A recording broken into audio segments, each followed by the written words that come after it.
What's up, guys? It's Unders. Put a vote out to you guys what you wanted for this third national lockdown so we can get on to building some content and making some new tunes. It was a toss-up basically between track from scratch and making daily Logic tutorials. So I'm figuring track from scratch in Logic right there. And we're going to start today by just getting a break in. I'm going to use the arm and break, show you how to chop it up, make our own drum tracks. We can reuse it in other projects and just generally get that thing to slam. So let's dive into that. Feeling heavy, but now I'm steady. Going up from hitting the ground.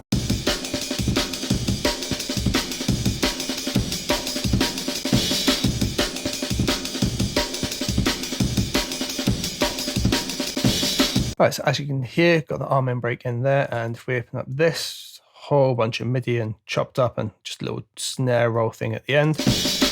And what I'm going to do is delete that and just show you how to make that kind of thing from scratch. So I'm just throwing an audio track in there, who cares? So first thing is we need the actual sample itself. If you haven't got an arm and break sample, then on the likes of a Loop Cloud, you'll be able to get something close to it, or honestly, you can probably go find it somewhere. Or use like any of the breaks that are in my free Soulful packet. It'll be the same kind of thing.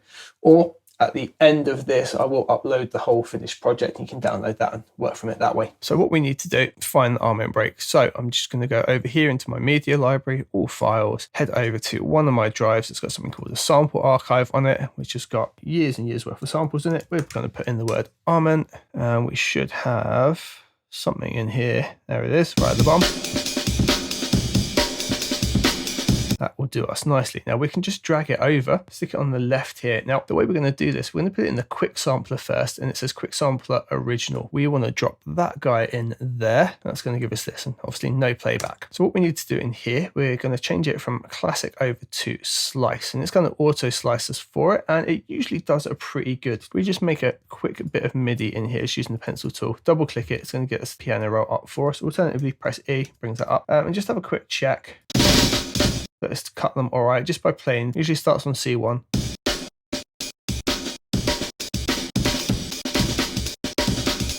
Best thing for this, transient mode, sensitivity 100.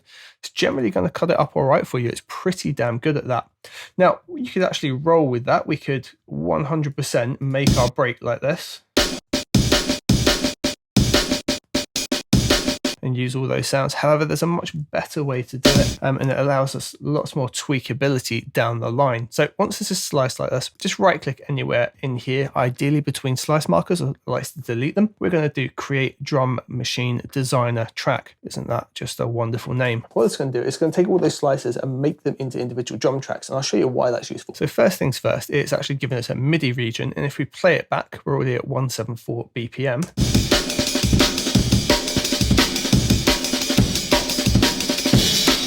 It's not bad, doesn't loop perfectly, but it's absolutely not bad. Now what we get is this, and these are all the individual slices, right? We can hover over one, press that, and it will show us that slice. We can play each individual bit. All right, well, I know we could do that before, but notice how everything else is grayed out now. It's just playing that one segment, right? What's useful about this is we've actually got the whole sampler, and we can apply different effects to different parts of the drum break, so we can pitch one bit up. On the original one here, where it was just in the quick sampler, if we say wanted to pitch down the kick drum, which is here on C1,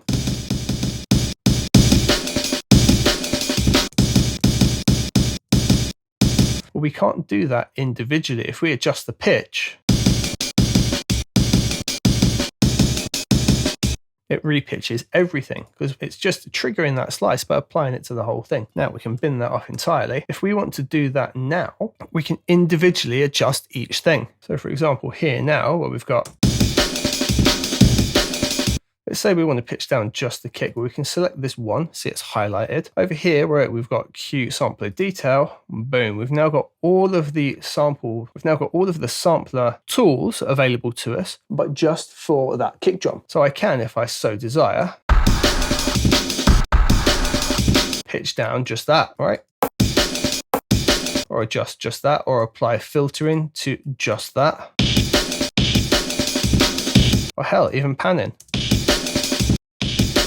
So it gives us loads more flexibility. Now the other thing, because it's already sliced this up and put the MIDI in, we can get this break to sit in our track really easily, really well. So what we're going to do here, we'll just loop the whole thing again so we can have a listen. There's a way we can add some groove and proper vibe to this really simply. So just Command A, I'm going to highlight the whole lot like so. And the quantize over here, we're just going to hit Q, quantize it to 16th. So make sure it's on 1/16. And it's now going to loop a little bit better.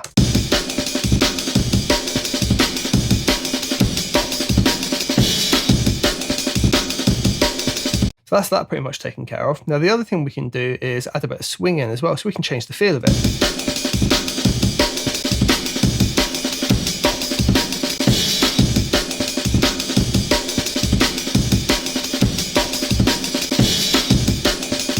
We can take this a little step further as well. So in our options here, we can do something like 16 swing B. It allows us to swing it a little bit harder, and this really does add some vibe.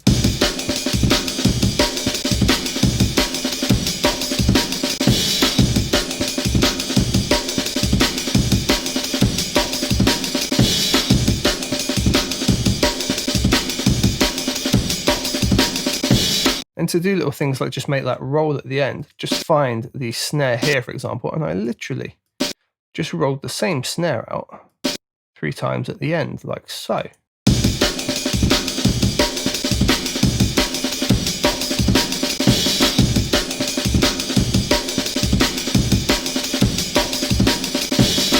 You know, maybe we don't want the crash to happen right at the end on the first roll through. We can just take that out.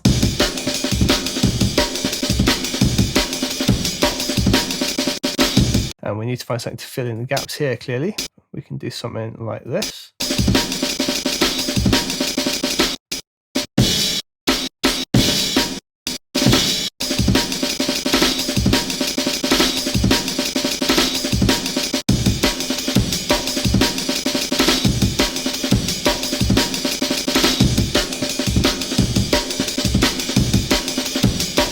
Now, because we've put this in our drum machine design as well, we can clear some things up. So for example,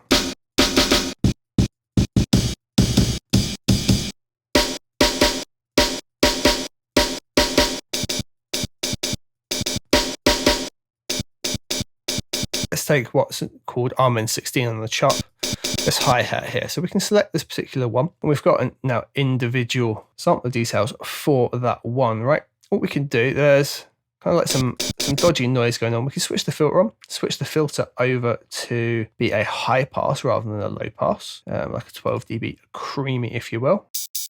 Taking basically all of it away. We can just roll some of that low end out. It doesn't need to be there. Just clean it up a bit. Drive it like crazy if we want.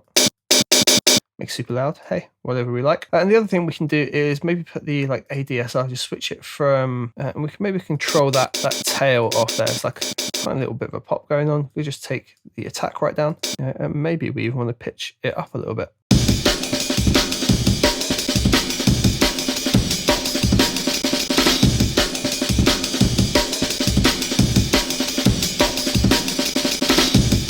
We can just go through, tweak and clean and really make the break our own. And then because we've got all the MIDI here and all the individual slices, we can do a hell of a lot more with it in terms of what we want to mix up and change as we go forward. This is a really easy way to get the like stuttering breaks and things like that come in. So for example here, bar 5 would maybe have it start looping back round, right? But we can just switch this on and it will just show us the chops that we've got. Let's just highlight everything in that bar and bring it over into bar 5. What we could do is take these 2 hi-hats out, double roll the snare on this section, just mix it up that tiny little bit. So we'd now go. Right, completely ours, and we could even bring back the snare here on this section. And it just makes it so easy to mix it up again. So we can now take perhaps everything we've got here, bring that over. And now the almond's going to roll through twice, but it's got slightly different mix-ups each time.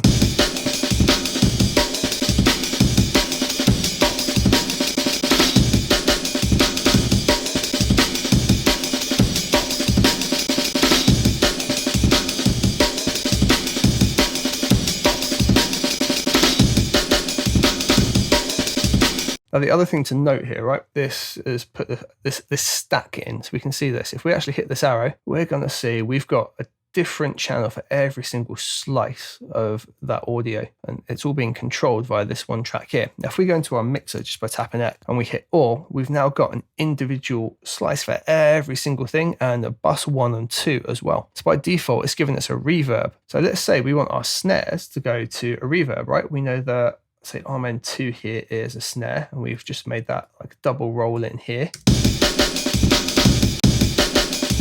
Not Rm3, sorry. What we could do is just send that off to the reverb. So it's now got its own mix in the reverb already, and we don't have to cut it out, redo it, and fanny about like we would if we just had it all in the one sampler. We can now just send it straight there. It also means we can do things like add a compressor straight on the kick.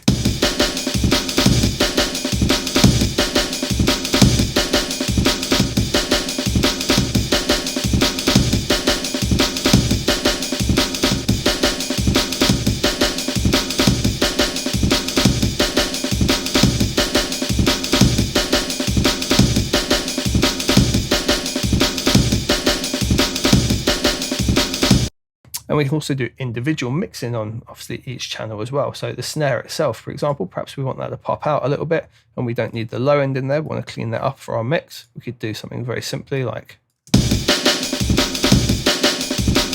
it just makes it a lot easier for processing the break and really making it our own and tweaking it. So it allows us to have that individual sample channel to pitch and change every single element of each slice. And then when it comes to the actual mixing side of things, we can tweak it individually for each individual sample, and it gives us panning options, sending to reverbs and things like that. Rather than just having the break chopped, we can make it our own this way. So that's going to be the end of part 1. And then next bit, I'm going to look at using the drum synth to add some of our own samples and sound to add some of our own synthesized drum sounds into the break and really fill out the drums for the track. So stay tuned for the next part. And we're going to drop another one right here.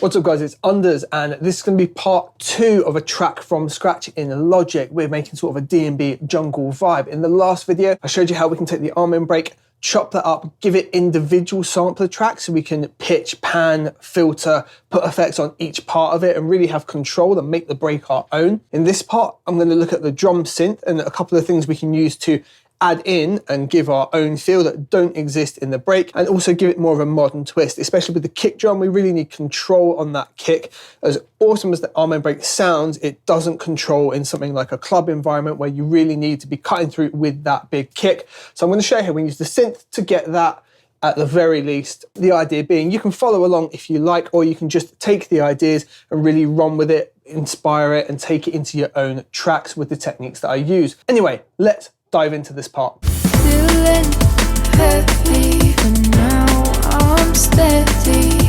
Going up, I'm hitting the ground. All right, cool. So we've got this arm break chopped up here. We've done some very minor changes. We'll look at mixing it a lot more as we go along throughout this track from scratch. But for now, what we just want to do is have some control over the other elements. So we are going to use Logic's drum synth. So we could add this in. We're going to go software instrument, and we don't want you, we want Logic. And we've got drum synth just here underneath the drum kit designer. And for this first one, we're actually just going to grab it in mono and click create. The reason we're taking mono, we only want a kick drum and we just want it to be dead center. So it's just going to make that for us and drop it in here. And by default, we've got a heavy kick. So what we're going to do is just loop the first, say, 2 bars here.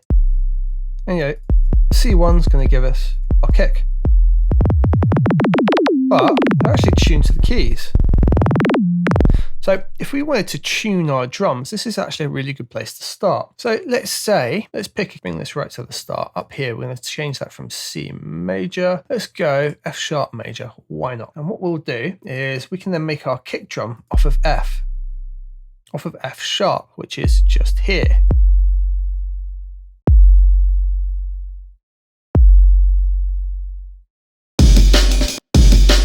Listen to how that now booms below the real kick.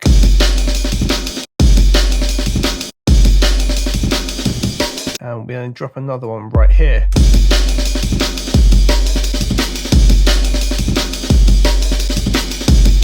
So normally I don't work with a limiter on here, but since I'm recording, if something does happen and it's going to spike, I don't want the audio to be destroyed. So I'm going to put the adaptive limiter on, take the gain right down, put the ceiling to -1 like that. It's kind of big and boomy. It goes on for a little bit long. We're just going to take the decay down a bit.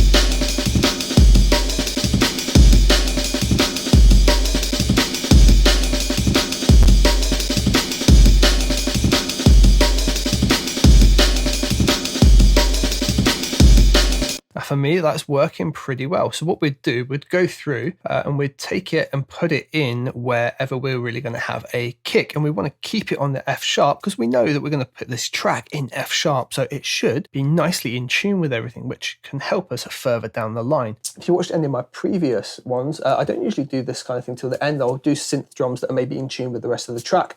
In this case, we're going to pick the key and we're going to do it from the offset. So what we could do, we could just keep it so it just lands on every bar like that.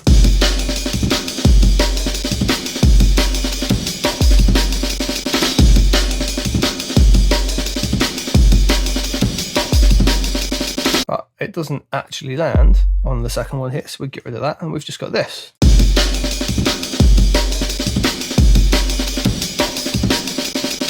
Instead we have our kick here this time, I believe, on this one. Pop it in like so.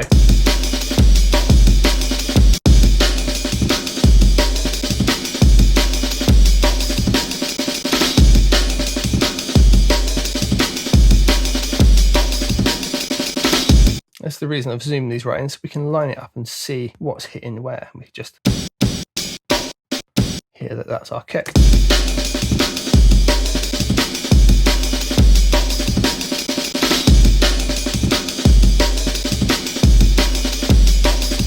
So hopefully you hear the purpose of that and why we've done it. So we've now got loads of control over that kick drum. The other thing to look at is going back into here. They're probably going to be fighting with the low end. What we can do now is have a look at each individual one of these and potentially take out some of the low end. There's a couple of ways we can do it. We could go into the sampler and just use the filter, remove it that way. What I'm going to do is go into the mixer.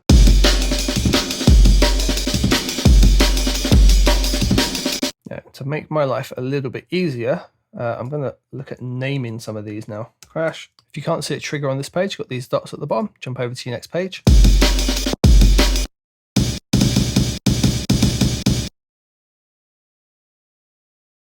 Ideally, we'd go through and get everything named, and in the final project, you'll have that available to you with it all named. And what we can do is just take out the ones. We could mix each one individually if we so desired, but I think if we could just roll out extreme low end, sort of the 100 hertz range. We've still got the impact and real feel of that drum, but then when we actually layer it with the heavy kick,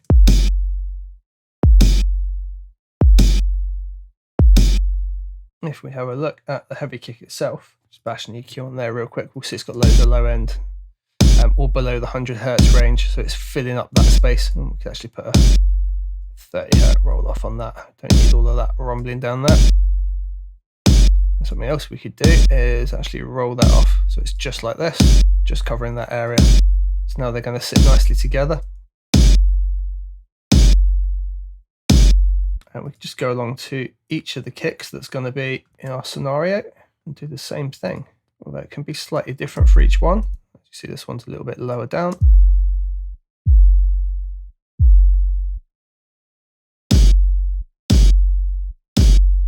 We'll just do more and more of that as we progress.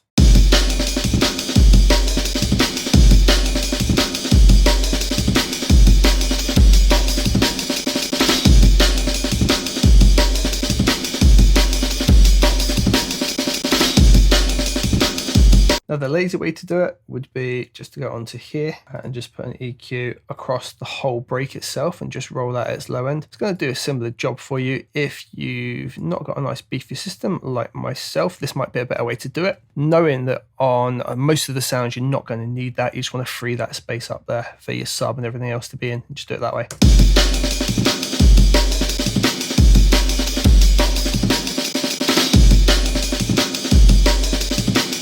Right, let's have a look now at maybe adding our own snare line in. I'm just going to go with making like the classic D&B kind of snare vibe. And I'm going to do this mono again as well, so we can keep this dead center. We should have this snare that always snaps right through. To do the same process, we just make a new channel here. And this time we don't want heavy kick, believe it or not. We want those snares and claps. Now what the arm brake doesn't have is the classic like two-step D&B kick snare vibe going on. But, oh wait.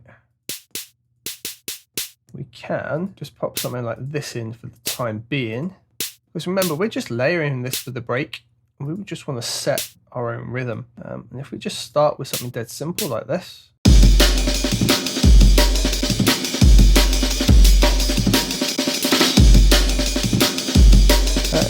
It's sitting pretty good right off the bat, right? It's this tiny little snare. So we definitely want to tweak that up and make something better out of this. So what do we got? So we can go snappy snare. We can go electronic snare. And I'm going to bash an EQ on this. What I'm looking for is something that's going to be poking through like the 200 to 300 range. It's got like some weight on it, and like this hasn't got, it's right down here. It's not what I want from this. Could pitch it up. And that's going to get me closer to what I'm after, right? So I've now got some body over here. Definitely don't want all that pain in the backside low end. That will just cause problems later. So I'm just going to roll with the EQ and I'm going to give it a boost like so. And that should be sounding more like a D&B snare right off the bat. Other thing I don't like this sound here. So I'm just going to curve that out a bit. And I like, oh.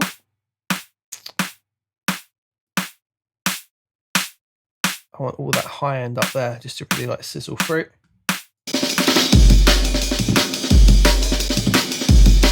Without it. With it. Magic.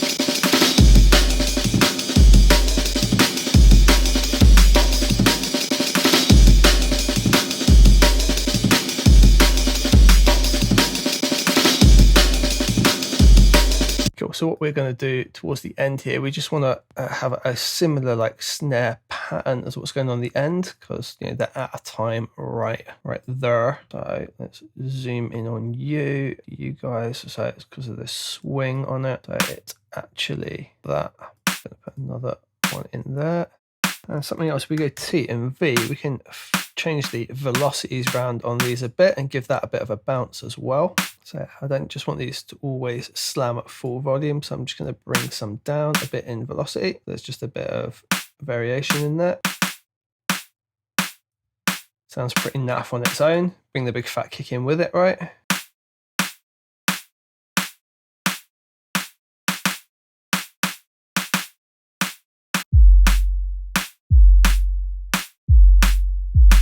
Boring and generic sounds you've ever heard, but when they're layered with the actual natural break, they just help it stand out and fit way more into a modern genre, like so.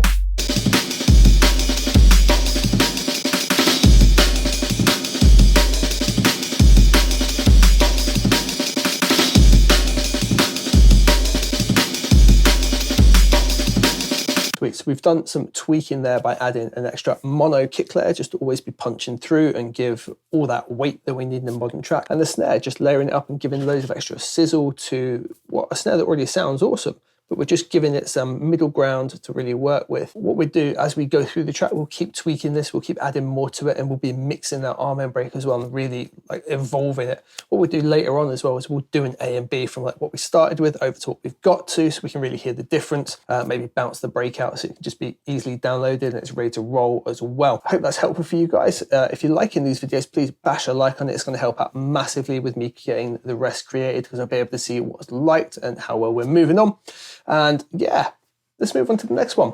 See you in that. What's up guys, it's Unders and we are doing a track from scratch. In the last video, we used Logic's drum synth just to help layer up the sampled arm end break and give it basically more of a large modern feel and really fill out that low end that doesn't exist in the break necessarily, without pitching down the drums. Just got a bang in tune kick and a nice snare to help cut through on the break there. In this video, we're going to carry on working on the drums, and we're going to get ourselves some different drum breaks and vibes that we can use so they're ready to go in the track and we're not messing around trying to get different feels later. We're going to build up a nice like 16 bars of our own vibe. Let's dive into it. Feeling heavy, but now I'm steady. Going up, I'm hitting the ground. So hopefully you've got a cup of tea. That's essential for all D&B production. So we've already got our arm and break built in and our snare layer and kick layer, and so far it's just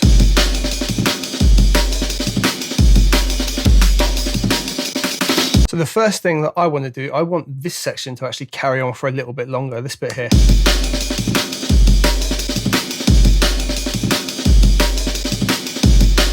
That's going to be the main body for us. So what I'm going to do is I'm just going to copy this MIDI region over here, just by holding down Option, dragging it over, just in case I need the whole thing in a bit. So I'm going to slice this up ever so slightly. And what I'm going to do is just drag the end of it down to bar 3, like I need it here. And my snare loop, I'm just going to hit T and I, slice that just in the middle there, because I don't need that little roll that I've got there or the other kick change. What I do is just bring those over here for the minute as well. And I just want to copy this guy ever so slightly. So now we've got a 4-bar loop of that first bit rolling over and over. It doesn't like start to break down. It's the main body of the loop.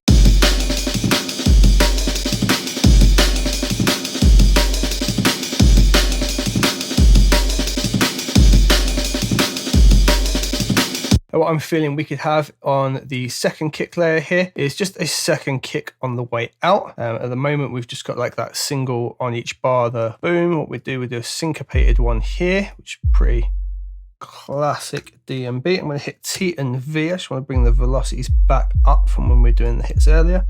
Might not want to have it full though, so we've got a bit of a bounce in there. Let's just see if that works.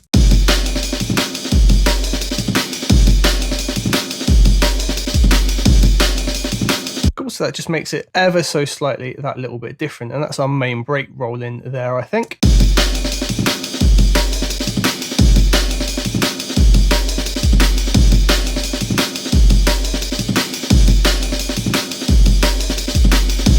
Now something I'm going to try out, don't know if it's necessarily going to work, is using Logic's drummer, and I really like rides in my music. I think rides are one of the best sounding drums, so I'm just going to pop that in there. I've loaded up the Bluebird Darcy. The way to do it, hit the little plus up here, hit drummer. I tend to choose songwriter because it comes with a kit that's got a nice ride on it. I'm just going to hit plus there to get a loop in, and we don't definitely need this whole loop, so we're going to bring that down. I will, however, let this roll over the whole 4 bars. And down here at the bottom, I don't need the kick drum, I don't need the snare drum, I don't need the hi-hat. I'm going to switch that over to cymbals. We're just going to solo it and find a nice pattern with a ride by using the slider.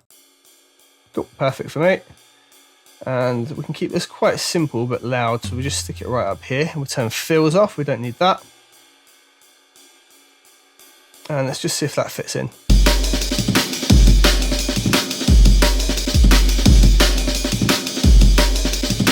Also, for the minute, it's definitely being lost, so it's time to have a little look at maybe bringing some of our sounds down a touch. So let's just have a look at our mixer real quick. We put this back onto track so we can just see the arm and break all as one track.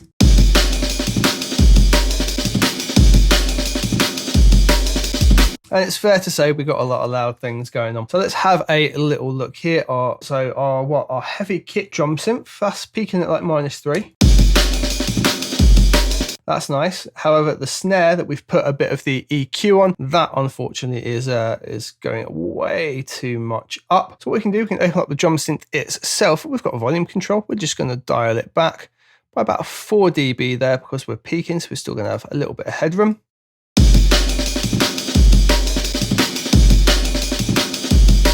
Happy days. Now with our drum bus here, the arm and break, we are going to just do this. We're going to go audio unit. Nope, we're going to go Logic, utility, gain, and we'll use the gain control here. We're going to gain that back. Well, it's peaking by 3. We're going to gain it back by about 7 there.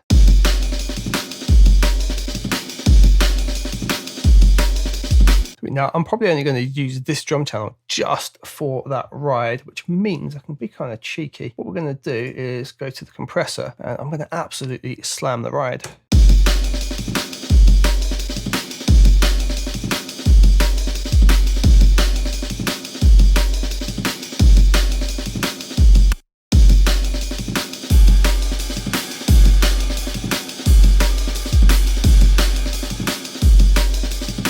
What I'm doing here, so let me explain what I'm doing here. Basically, because I'm using this to bring up to back to -12, even though it's only compressing it by a couple of dB, it's bringing it up loads in level. It really does slam it well.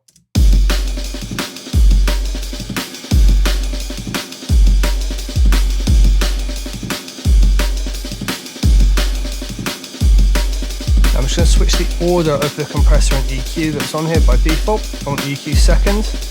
Let's have a quick look at the audio, and probably not going to need too much of the low end. Just listen to it while we drag it away.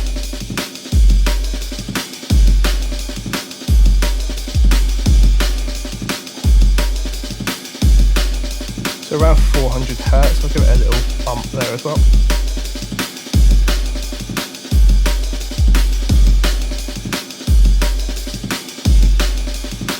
Cool, now I quite like that. What I'm going to do is actually copy this whole section, and for the next 4 bars to bring us all the way up to 8, all I really plan to do is change the rhythm here, and I might look to bring like a hi-hat or shaker in the next lot. So for this part here, we're just going to do this. Double click on here and we can get our drum track up again. And what I'm going to look to do is just get something a little bit faster and more complex, just using the control here.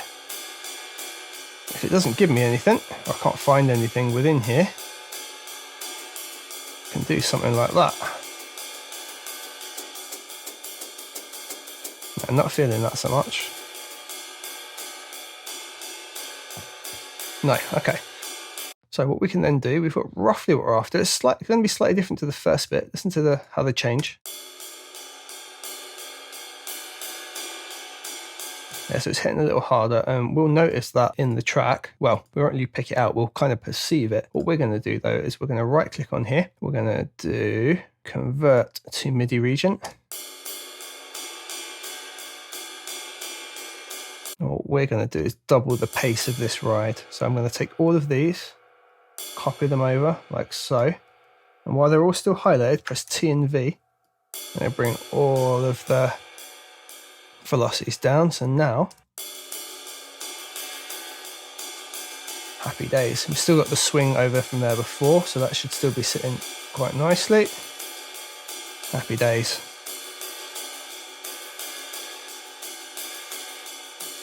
So let's just feel that against the break.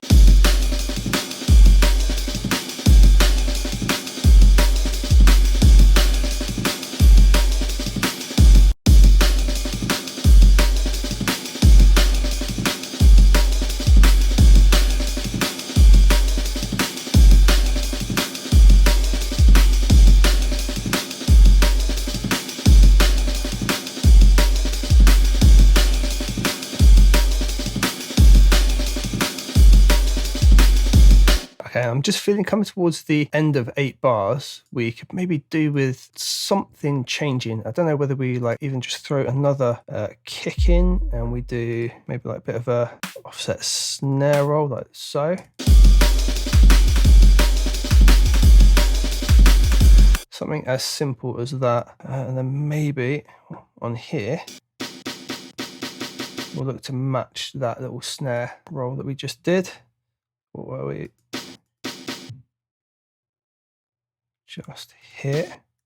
Just with a nice quiet snare, and then we've got the other one that lands there, and then we'll just look to actually repeat it like so.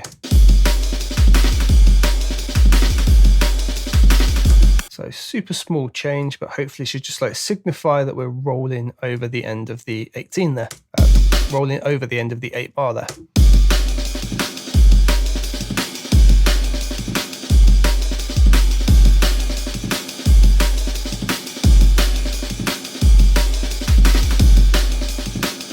Yeah, that works for me.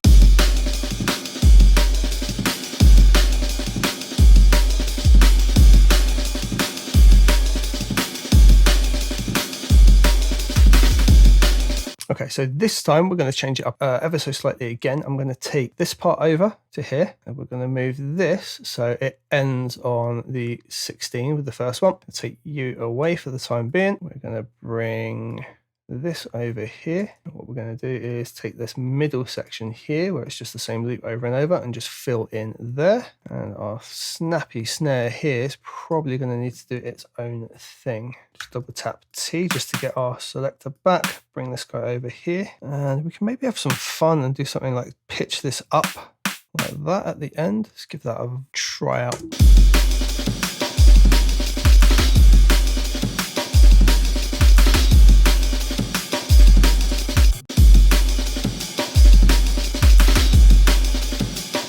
And this one, we need to put a kick where that snare would be.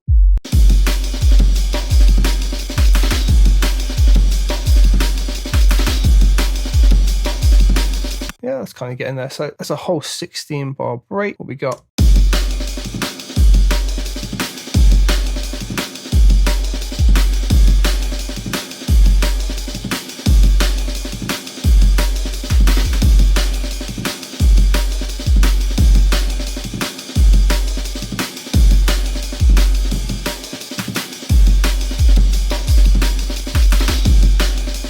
Works for me. It's all in time. It rolls through. It's pretty good. I'm feeling a shaker, but honestly, instead of making one, I'm wondering if we can literally just borrow one from Logic's loops. So we're going to have a look in there. Don't know, but let's have a look. If we just put the word shake in, what can we get? That will probably do. Let's check it out in context.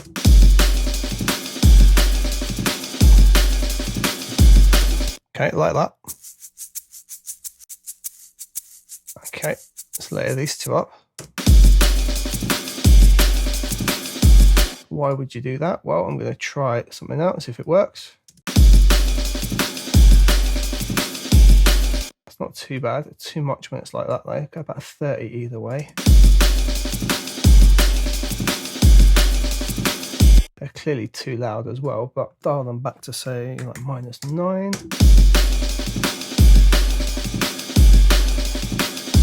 -6.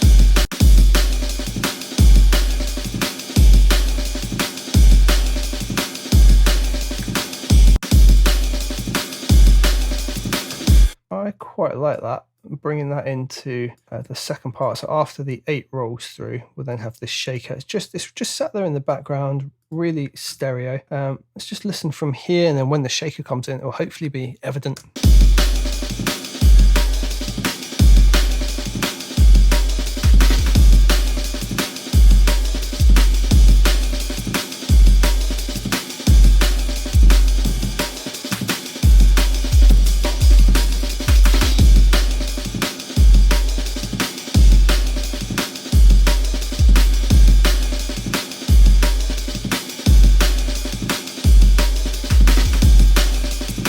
Of course, let's break down everything we've got. So what we started with was just our arm and break. Which, yeah, don't get me wrong, sounds great, but we can really build upon it and make it so much more. So heavy kick.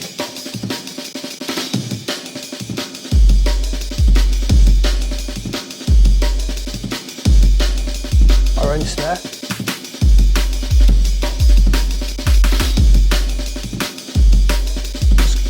So much more, right?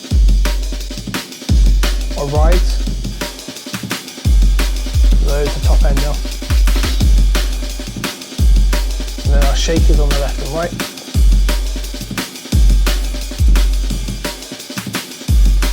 And bear in mind, we haven't done any mixing yet. We've just done some basic gain and some EQ to take bits away we don't need. No mixing. So sounding good, and we're getting there. Right. See you guys in the next part. Right, you've now got no excuse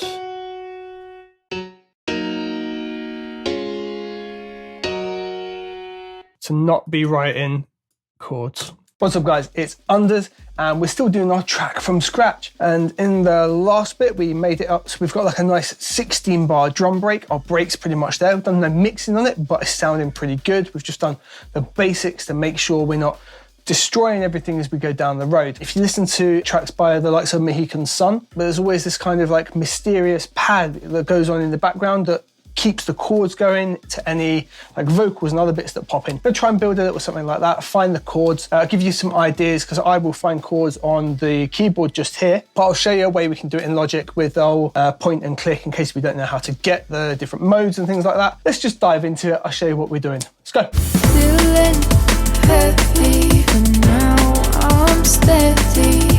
Going up, I'm hitting the ground. All right, so I'm going to fire up the MIDI keyboard. Boom. What I'm going to do is load up my own piano. If you download the project that comes with this, you'll have it. If you want to get it straight away, you can download it, link in the description, all that fun stuff. It's called Under's Lo-Fi Piano, and just a custom piano sound that I put together. So what I would probably look at doing is finding some chords that work together. You know, using this and then maybe build that into the pad. I tend to start with a piano just because the piano's always got like a neutral sound. Chords work with it, melodies work with it. It's got a nice wide range. Just find it easy to start writing with. You do whatever you want to do. This is how I do it, okay? And yeah, let me show you a way that we can do this using the piano roll if you don't have a MIDI keyboard or you don't know your chords or for whatever sodding reason, know what I mean? So let's just make a note like so. Bonk. And what we'll do, we're just going to draw a note in and we're going to put it on every single note throughout a scale. So it's on every single note throughout that scale now, right? Let's highlight all of them.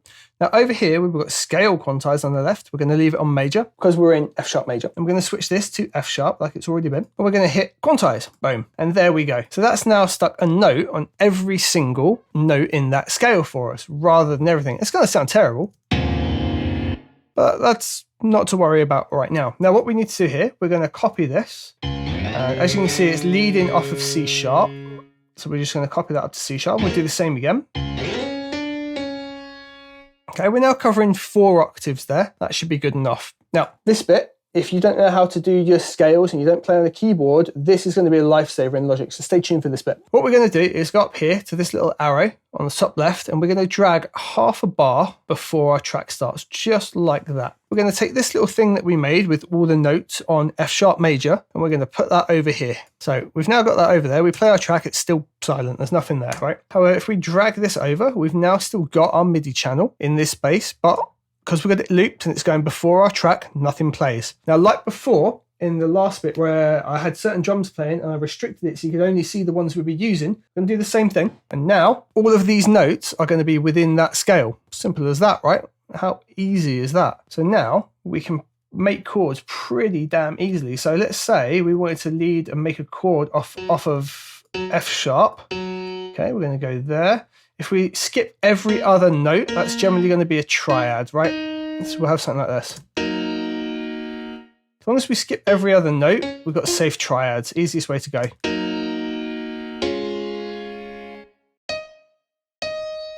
All right, you've now got no excuse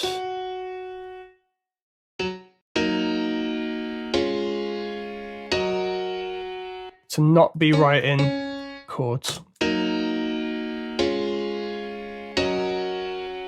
That was easy enough to make, right? Using that, you can definitely find a chord pattern that you like. What I'm going to do is now noodle about and find something that I like, and we're going to do that off camera because I might take 10-15 minutes. And once I've got something that I like on the piano, we'll move on to the next bit.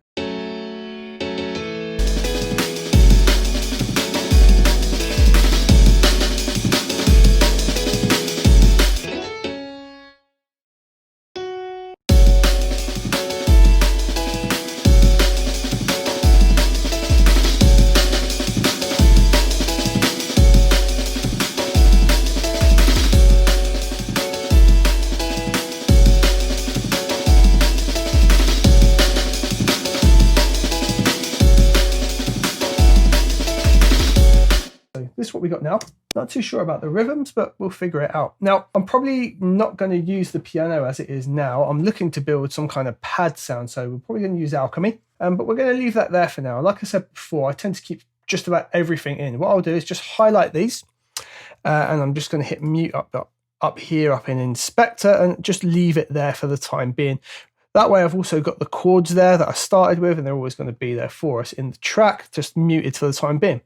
So let's go plus software instrument up here, and let's go and get an alchemy in. And what we'll probably do with alchemy is we'll find a preset rather than building the pad from scratch, and then we'll maybe tweak that to something we're after. Real simple, just going to drag that down there, put a loop around it, and because that was muted, we'll just have to unmute that one. And now got a horrendous noise. And what we need, we're just going to go pads over here, and there's about 1 million pads, and they're starting at the top and going down. I'm going to go to the bottom.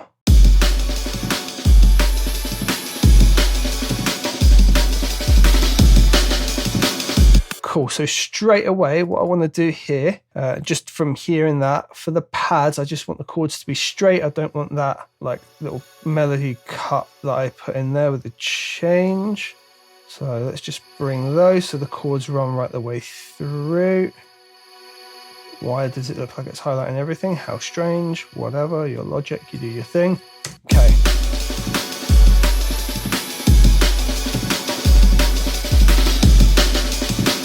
You know what? I feel like I could like half this and slow it down. So to do that, by the way, you can just hold Option, drag it along, and it stretches the whole thing out in time.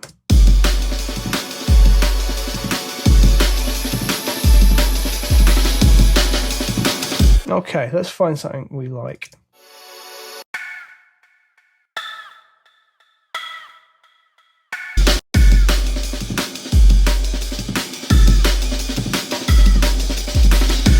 Alright, so super random, but I like this wood block sound. I'm just going to keep it there. I might use it later.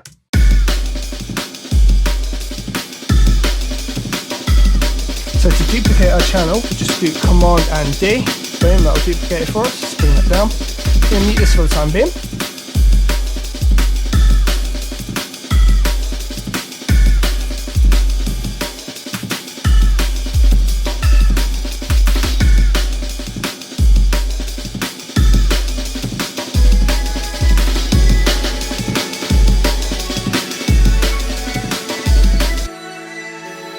Okay, so we've got this Vox pad layers patch.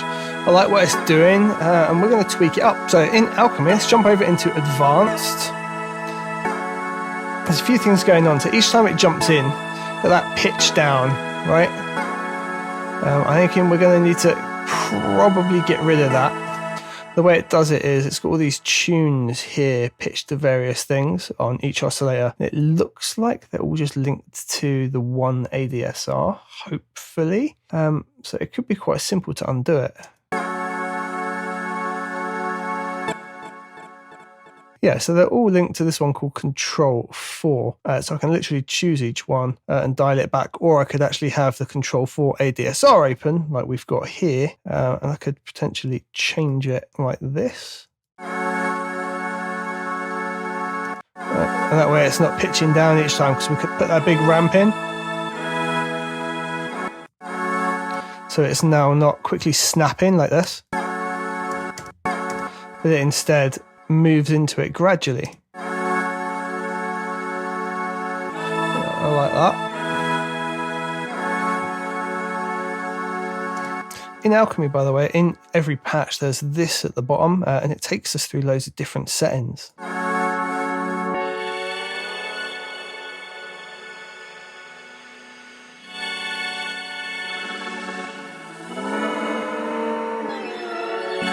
Right pad's where we're going to stick for this one, mate.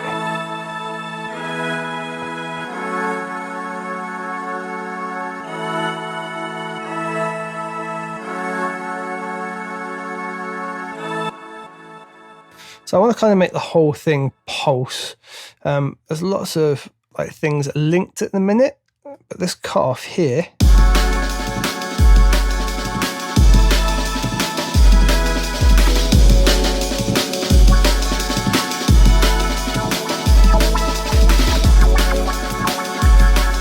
That can let us have a little bit of fun. So we're just going to select it here. So it now says like target filter cutoff 1. It's got a velocity trigger on it at the moment to open it. Not too interested in that. So let's get rid of it and assign an LFO to it. Let's do a brand new LFO. It'll make us one over Ha. And now it's just going to wobble.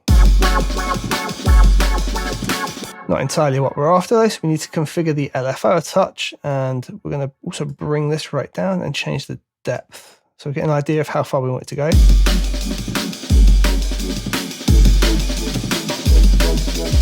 Yeah, probably somewhere around there. And now sync-wise, 1/4. 1/8 might be a bit quick. Might be quite fun to automate this, actually. We'll give that a bash, I reckon. And we're going to take the res down ever so slightly. Instead of this being clean as well, I'm going to change it to a 24 dB slope. We're edgy, so we can add a little bit of drive.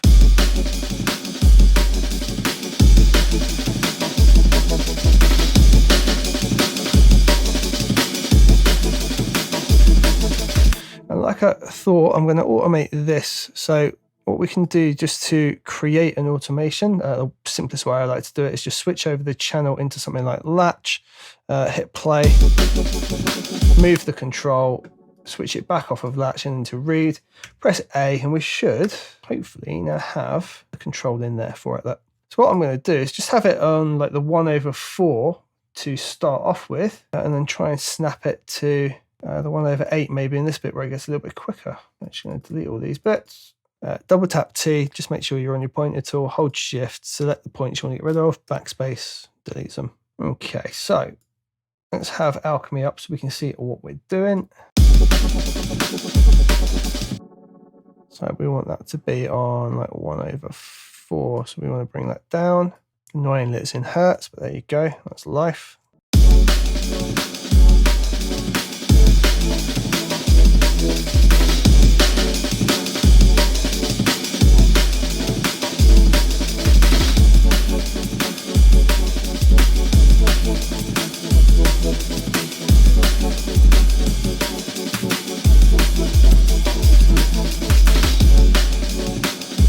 And just going to keep listening to it and tweaking it till it's right. What's up guys, it's Unders and we are still doing our track from scratch. In the last video, we were using Alchemy to build a kind of a pad sequence similar to what you would hear in the likes of Mohican Sun's music. And we were just building that out. We were using an LFO on the cutoff just to make it move between different sections, between the first 8 bars and the second 8 bars. And that's where we left off. I'm going to carry on developing the track from there. Let's get into it. Feeling heavy, and now I'm steady. Going up, I'm hitting the ground. Cool, so for the most part, I like what's going on here. I do want to thin it out a little bit though. So what we're going to do, I'm going to jump into effects at the bottom of Alchemy, and there'll be an EQ in here. Got a 3-band EQ right at the start. I am going to switch this last part of the chain on, and what we're going to do is see if we can pop another EQ on. Actually, a bandpass filter might work nicely for us, so let's try that out. I'm just going to solo the pad layer out for the minute. And looking to take some low end out, so I'm going to take it way too high and dial it back. Probably somewhere around there is going to be good. And I'm going to narrow the tops out of it as well. So it's something like that, right?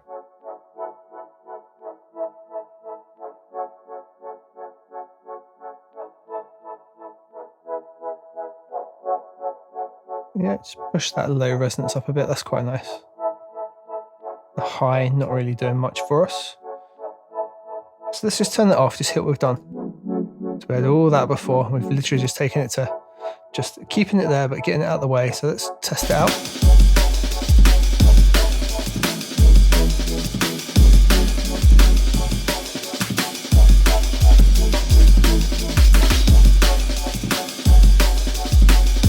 Cool, so what I'm going to do with this now, that low res, I'm going to look to automate it, and I want to basically slowly bring it in across the course of each chord. So what I can do is I can click on it just here. I could do add modulation and do AHDSR, and we'll just do a new one. Basically what I want is a sort of a long attack.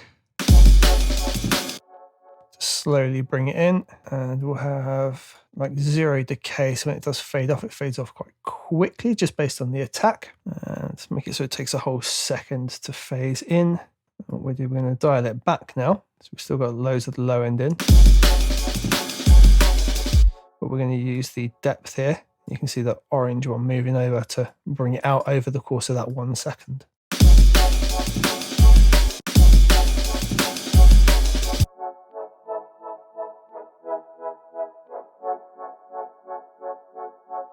We get even faster in the release. can take it up to 2 seconds, I think. Cool, let's dial it even further back. And let it come really quite far up.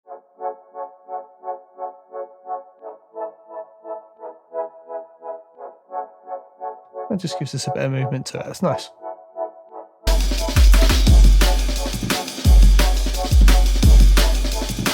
Just use the volume control just to dial it back a bit more in the mix. Just kind of sit it in the back a bit.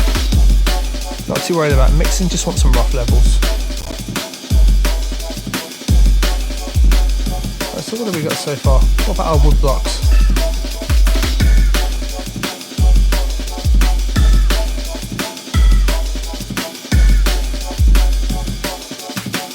Just like what that was doing. We can dial it back though quite a bit.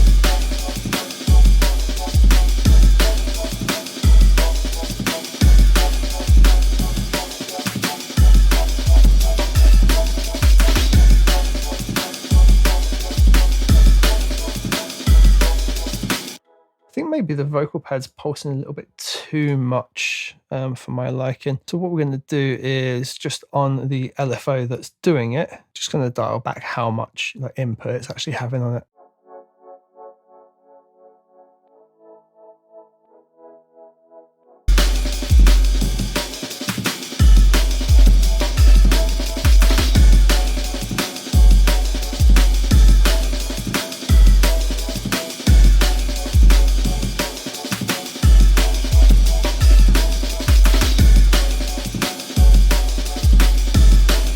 I want to listen to the whole thing in context for a sec.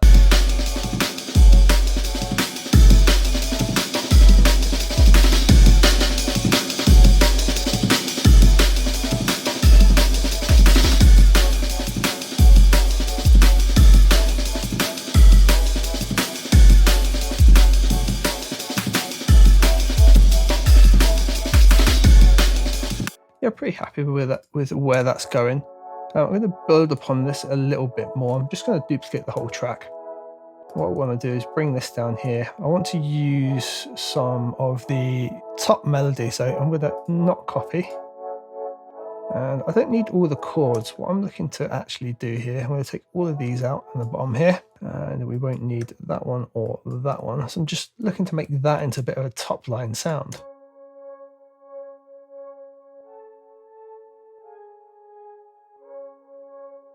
And C4's relatively high up, but it's all right.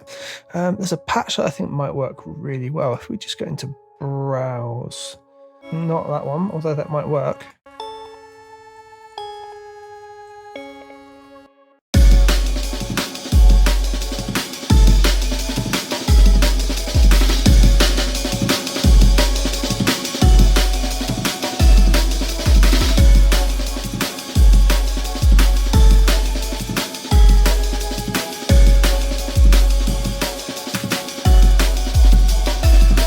Kind of like what that's doing. I'm going to leave it there for the minute and just take this down again, do the same thing because I know what I'm after, but we'll call that a happy accident. That's something I'll do a lot. If I find something that I like, I will just keep it in there because I might use it later.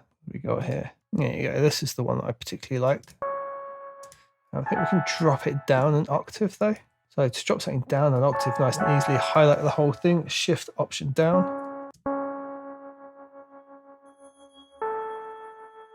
What I want to do here is arpeggiate it. Now I can do that inside Alchemy itself. So we can go down to ARP just here, and we can change it from mode off to something like up, or we can do chord or random. Either way, we've only got a single note, so it's just going to repeat the note over and over. The pacing's the important thing on this particular part, so we need to take the rate down to like 1/4. And go to about 55, 56 on the swing.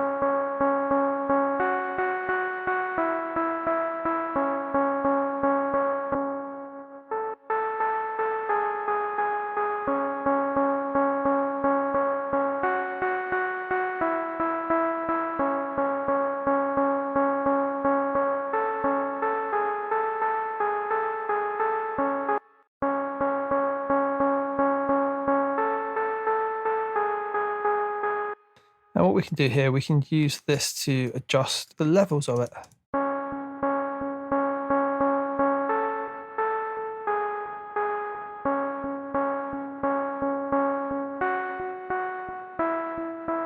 maybe just have it so the initial 1 through the whole 8 is the only one that's at full volume.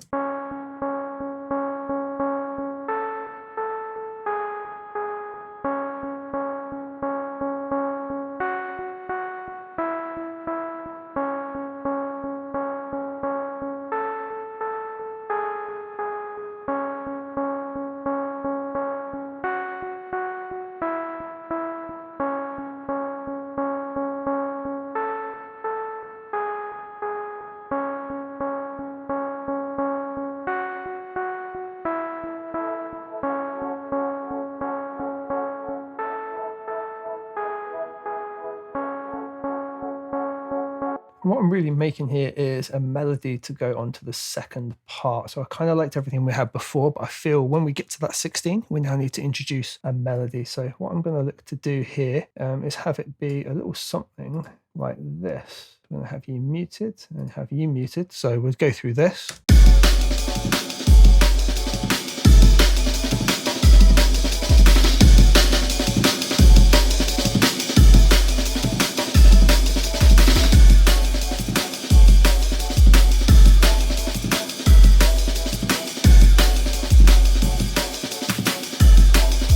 Bring this in.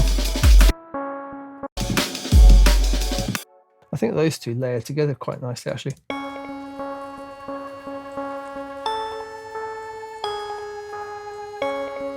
What we'll do, we'll actually keep them as a layer. We'll keep them as a group together. So I'm just going to do Shift, highlight both together, right click on them. We're going to create a track stack. And yeah, they can be a summing stack, to be honest. So that way they'll have this just here, which lets us actually work on both together. So if we do that, we'll just name it keys.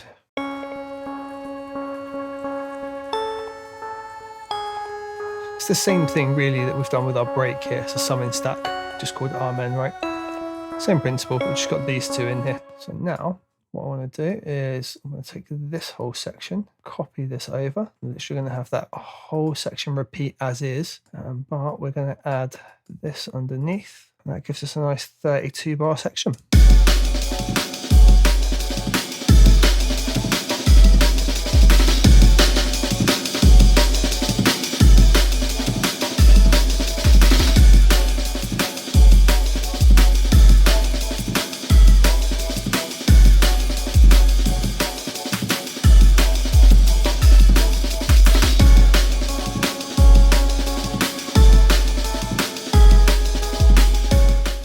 So just listening through that, one change I want to make, I'm going to take the shakers out for a couple of bars and then have it in for the whole second 16. I'm going to take these guys here, just mute those out, and then I want the shaker to be in for the whole time. So you kind of get to listen to it for a little bit here, get teased, it gets taken away, and then boom, it's in as the melody and everything comes in. So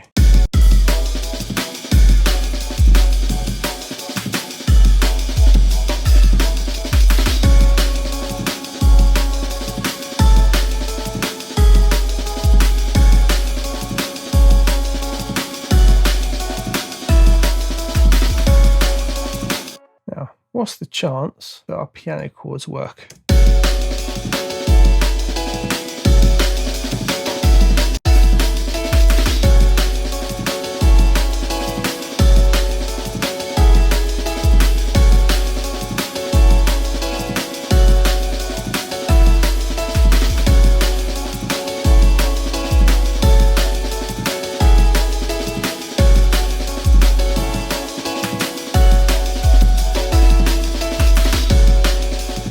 So I'm going to show you something nifty with my little lo-fi piano. If we've got it highlighted and we press B, we get this tool grid up here, and I basically set it up so I can do some things really quick and easy. So like if we switch spread effects on like so, we get this.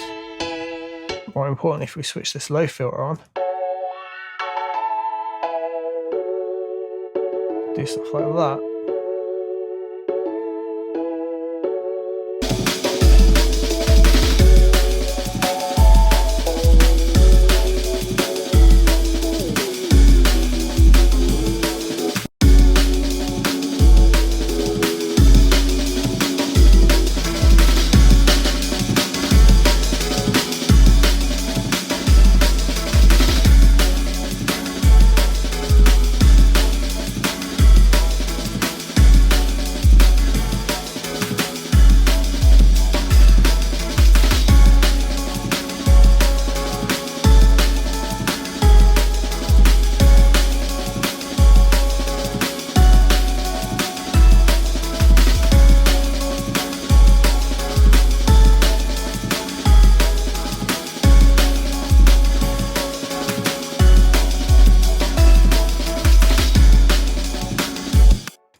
if it might work as a nice arpeggiated rhythm as well. So what we could do in here, we could go MIDI FX, arpeggiator. Take the speed down, 1/8 perhaps.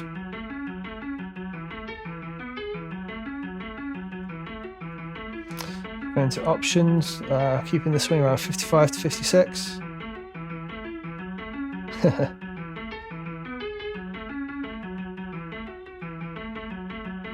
Do it as played.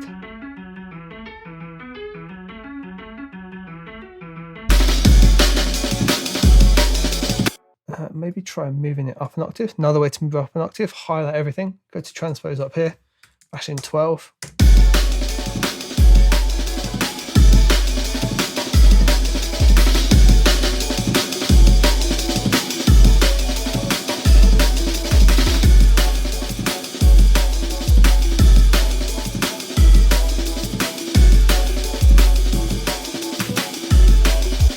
Yeah, I think what we're going to do is have the lo-fi filter on, keep the spread and everything on, have it arpeggiated, and move it up over the course of the 16 bars. I will just record that in, I think. We're going to need U on, we're going to need U switched over to touch.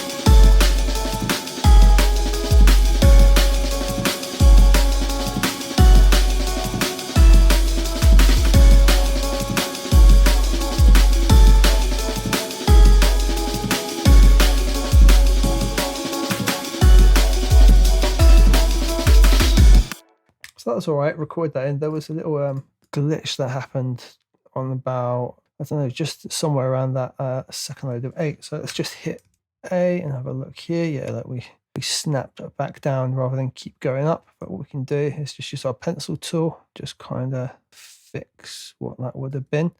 So what I tried to do was just gradually go up at the start of the first one and then gradually go up, but just a little bit higher on the second. And that just gave us a nice little build up in the background, just some tone in the background using that lo-fi piano.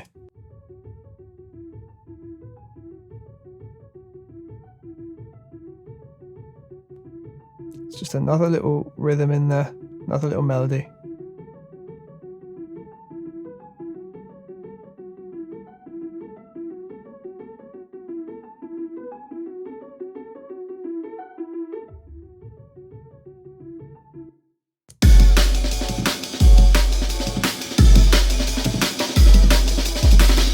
Yeah, I'm pretty happy with how we're developing that idea. What I want to do now is definitely try and get a bass in. We're going to kind of develop a reese and use that kind of low rumbling reese that we can play around with and tease. So I'm going to look to build that. So I'll join you in the next part for that. I need to dial the sound back a bit, that is for sure. And we'll maybe have to tweak it quite a bit.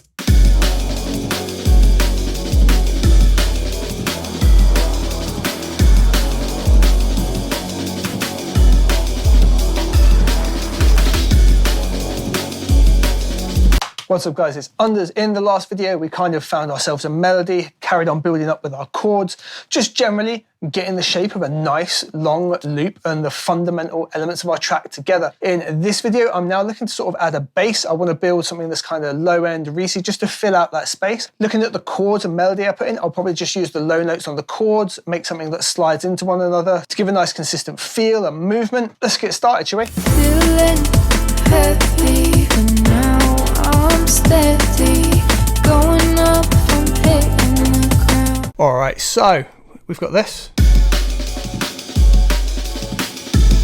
And I like what we've got so far. However, it definitely needs some kind of bass line going on. So what we're going to do here, I'm just going to write to the bottom, little plus up here, software instrument alchemy, boom, and we get a nice blank alchemy patch in there. In terms of notes, I'm going to just follow the chord structure underneath. So I can just take the lo-fi piano, copy that down again. Just press U to make a loop around it. And we'll just press E. That's going to open it up like so for us. Now, if we just copy this for the first lot, we're literally just going to have, that's going to be our bass line, just 2 notes with maybe a jump in there if we don't decide to just have it constantly flow.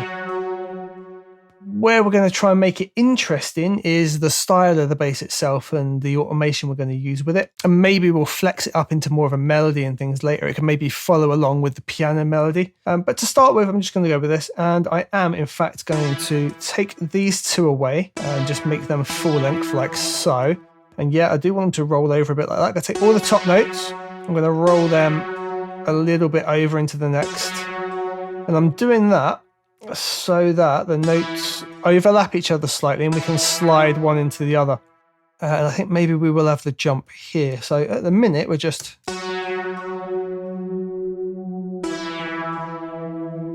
And it's far too high up in octaves, so we're going to drop it down 2 octaves. And you know, oddly enough, the default patch kind of has what we're going to go with. I just don't like the attack and the phasing side of it. But, you know.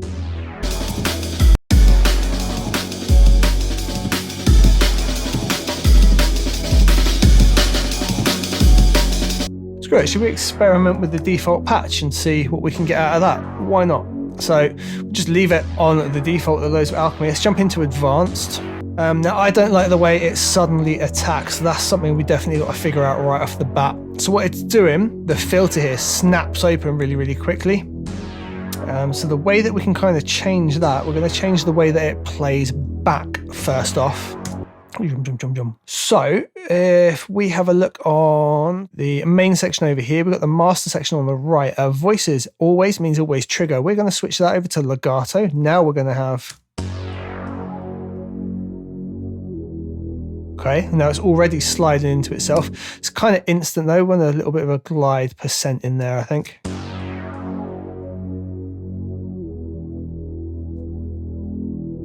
Getting somewhere right off the bat. All right, and this cut off, like snapping open on here, I am not a big fan, but look at all the stuff it's linked to control 2, linked to velocity as well. So let's take the velocity one off. Boom. So we've got a bit more of just a bomb straight away. I'm going to slow that attack off though. So it's ADSR 2. So on here, we've got ADSR selected. It's currently on current 1. We're going to go 2. And we've got this. I'm going to just give this bit of a roll in instead. I like that more. Wow. That's nicer.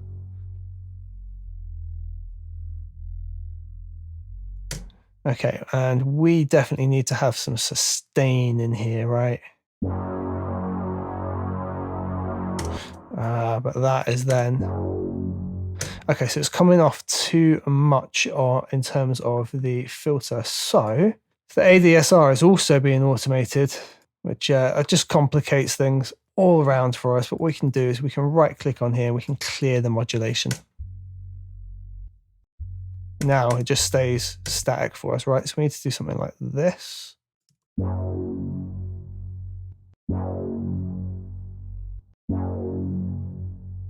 But we want to hold the note for a little bit as well. And a bit of sustain too.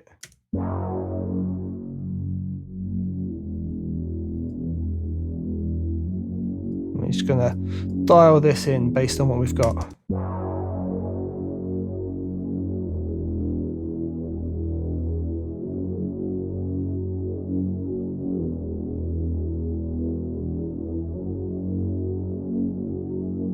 Okay, so things coming down a little bit too much. Just keep it higher up. I'm going to bring the attack in a bit slower.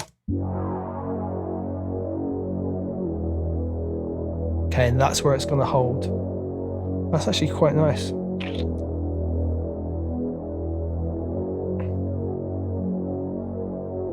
Okay, so what happens if we drive it? Well, we can literally 100% drive it. All right, so this drive control, we're going to link that also to ADSR2. We can go into here, go ADSR2, and we're going to make it so the drive pushes up like so. Cool, so it pushes to 100% and then dials back to probably around 90.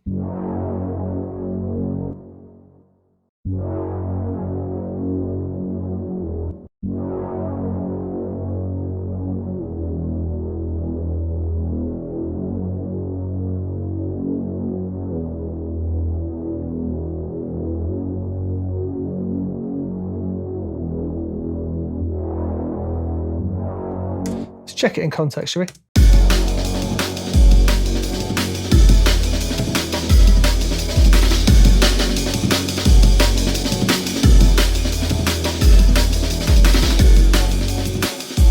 Definitely miss it when it's gone, right?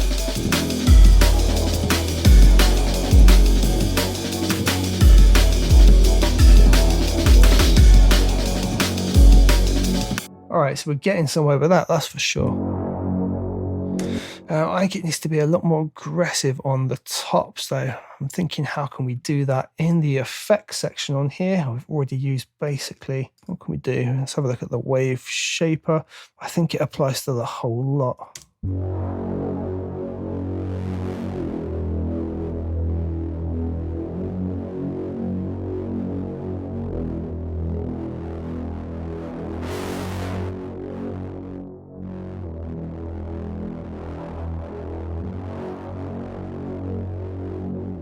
Right, so we're just warming it up just a little bit with the wave shaper, but not so we're getting those horrible crackly pops.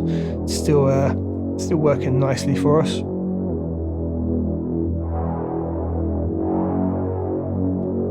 Cool, we've got the bits where the notes change a couple of times. I mean, I like it, it's a good sound.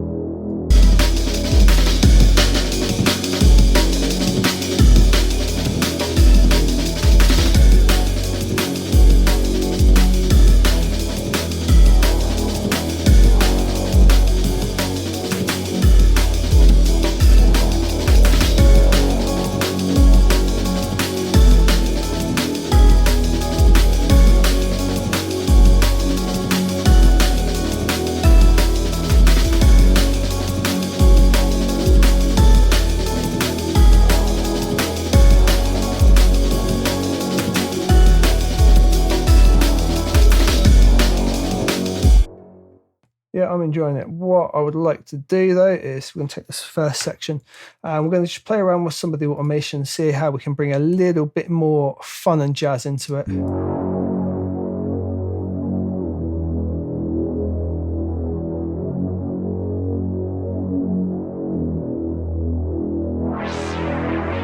Yeah, I think that's going to be a good play.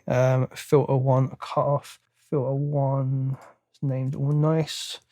So it starts at 0. Even if we bring it up just ever so slightly, it's going to be a nice touch. So I'm thinking like at key moments, right? So sort of here, you know, what are we? That's right around the end of bar 8. You just get like a little lift out of it there, maybe. Even maybe gradually do it. Let's try that.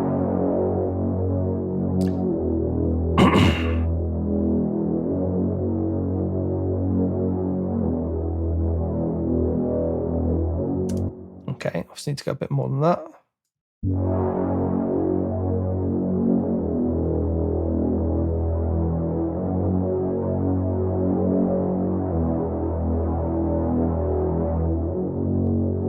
Yeah, I like that. I like the way it kind of gradually opens up. Yeah, that's pretty nice. Let's see if we can do something then similar on the next bit. We'll push it a little bit further, take a little bit more liberties, try that out.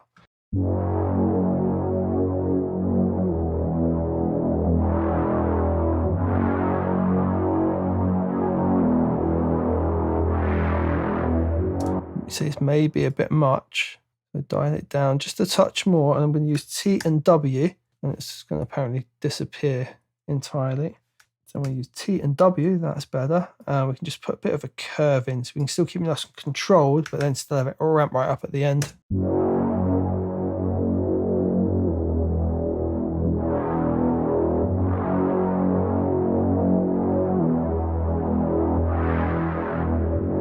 Alright, so in context.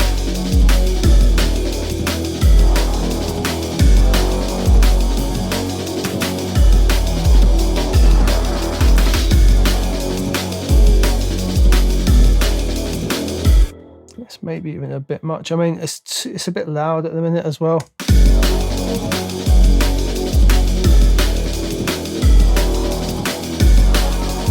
It's really annoying me that default filter's clipping, but it sounds all right, so I'm going to roll with it.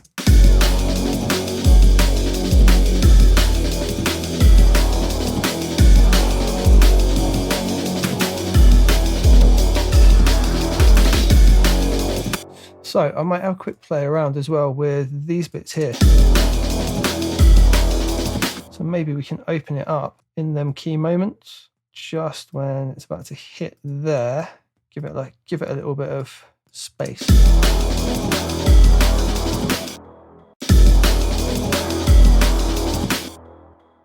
Yeah, we can use T and W to give it that curve as well. Yeah. I like what we're doing there. So if it opens up just before, it can be nice and quick. Just a little something to catch your ear, right? We can do the same thing again right here. We're going to go a little bit higher up. I'm going to bring that back roughly in line with like the trajectory we already had. T and W like that.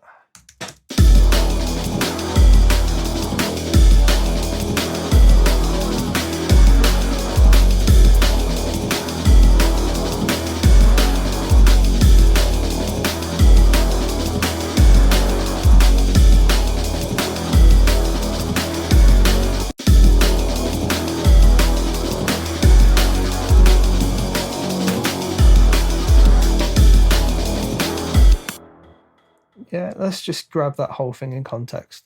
It just gets more and more aggressive as we go along.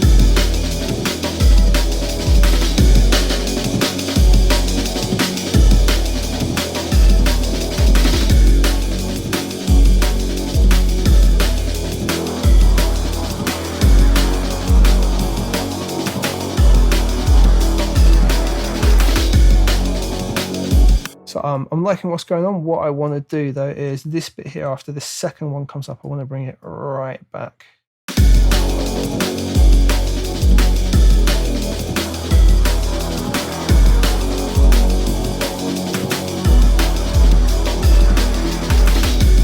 And I think we'll just have that as a constant like lift up at the end, like so.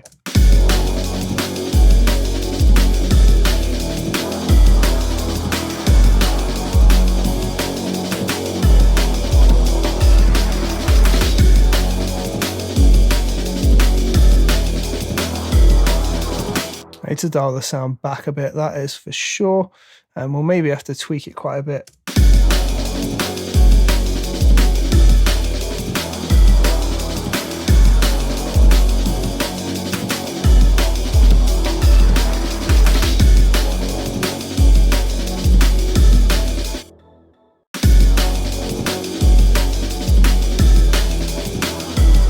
Yeah, I'm like that. I like the feel, I like the way it progresses. I'm going to actually use the same automation on the next section and then maybe tweak it. So we can use the marquee tool to highlight it like so. Double tap T, we can actually then grab it like that. And as we hold control while we drag it along, that will duplicate our automation for us. So then hit U.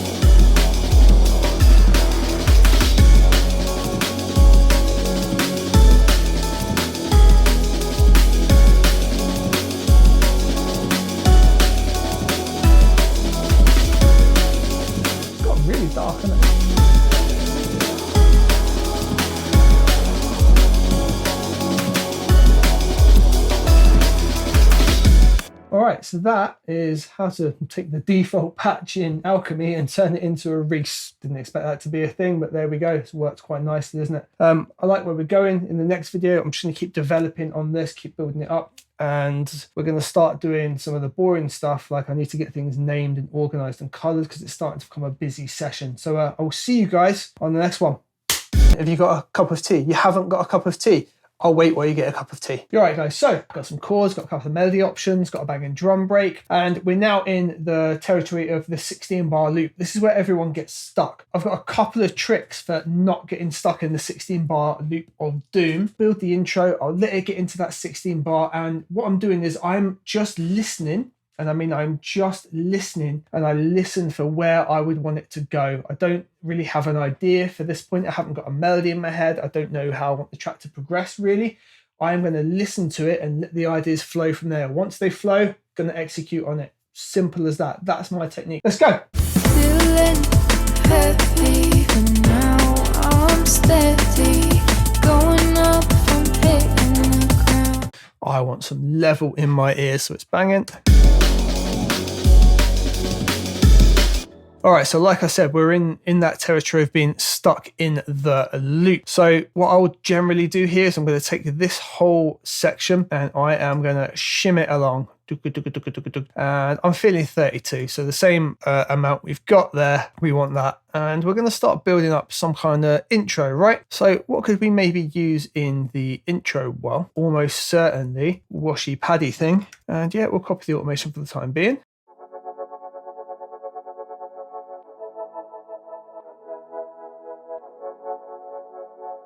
And it's a great noise to start out on, isn't it, really?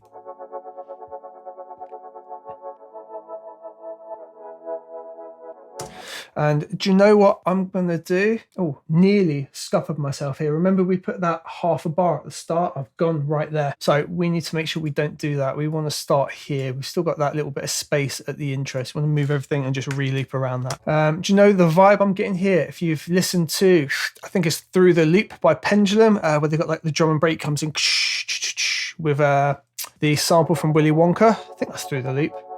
I'm feeling something similar to that. So maybe we'll chop the break up a little bit and have a mosey around with that over this section.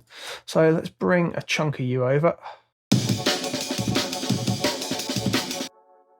Yeah, let's figure out what we can do. I might even literally just use chunks that are already made like that. And then flex them out a bit. So like at the end of each, yeah, something like that. We're literally going to have to loop a small chunk here.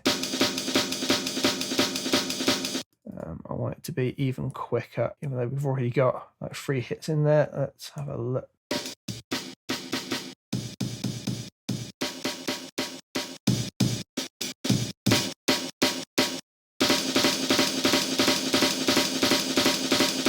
Just lead it in a little bit quicker. Like, I want that to be a kick though. Something with a bit of weight in it anyways, like you. Okay, so what we would have would be something like this. Okay, and we are now going to have to have a look at this guy, switch this on here, hit A for automation, and I think we've already got an EQ on there. We have indeed. So the EQ that's already on here, I took the low end out earlier. Fine by me, we don't need that big weighty low end in the intro. I'm going to be cheeky though, put this top end filter on, and you know it comes right the way up to 20 hertz, so we should be good. It's not going to be taking anything out, but I do want to thin the break up just a little bit, right? So what I'm going to do is just do something like this. Yeah. We're going to automate a little bit of movement in those really short passages. It's really simple to do, but just keep it up on screen so we can see what's going on. Can I make a shorter loop that has the chord in? I can't, that's fine. We are just going to listen to this bit over and over. Won't that be fun and exciting? So over here, it says read at the minute. We're going to leave it on read in this case. Going to go channel EQ, high cut frequency, as simple as that. And we're going to do 2 points in either side of the actual thing itself and make sure they're both up at 20 hertz. So it switches off. And we're going to make use of another 2 points and do something like so.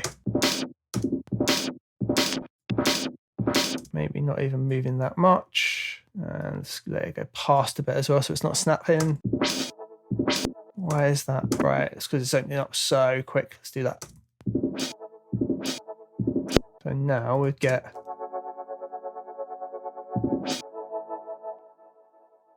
Okay, it's opening up way too quick for us. I think we'll do something similar on each bit of the... every couple bars, we're going to do another section here. I think I can actually drag that over. Sure, let's copy the automation. Let's have another section of break, and we can add bits to it if we want to, which we're almost certainly going to want to do something in there.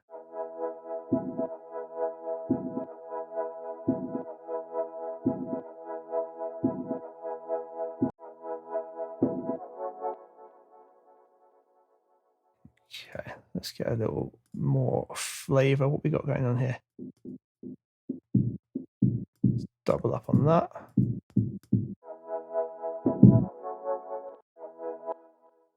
Again around here, and once we've got to 8 bars, I think we're going to try and put like a pulse in. Do you know what I'm hearing? I've got an idea. So we're going to take the whole bus as it is. So our drum and break bus. We're not actually sending it anywhere at the minute. I'm going to go bus. We'll use 10 to keep a nice split on it. Okay, so a super weird bug has just happened, and I figured I'd break it down for you guys. I've just had to rebuild all of what we did in that tutorial in this version of the track. Let me just show you. So we've got this version here, and we've got this version here. Now, I just watched back over the footage as I was recording, and for some reason, the arm and break we made here is now part of this verby chain here. Now, the problem with that is, because of the nature of the track, we can't trigger any of the sounds, so none of the arm and break works. There's literally no sound coming out from it. Now, despite that, for about 10 minutes in the video, this will look like this, but it carries on working and then suddenly stop. I don't know why, and I just recreated the whole thing here, and that didn't happen. So I don't know how to recreate that or get it to happen again. But just watch out for it if you're copying this. And what we'll do, we'll just call this verby like that. And what we're going to put on it, we are going to use, I think Space Design is probably a good shout. Or I do really like Chroma Verb, because we can do this concert hall, take the low end out. Make sure it's got loads of high end. We can do a set pre-delay, so it's almost instant, huge on the size. And we can link the decay, so it's like 1/4. Where are you? Something like that. We're going to add an automation lane by using the drop-down arrow here, changing this to main, and then send verby absolute. And what we'll do, it can start off at 0. We'll put a point just here as we're like coming up to sending it through. We'll just give it some reverb in the background.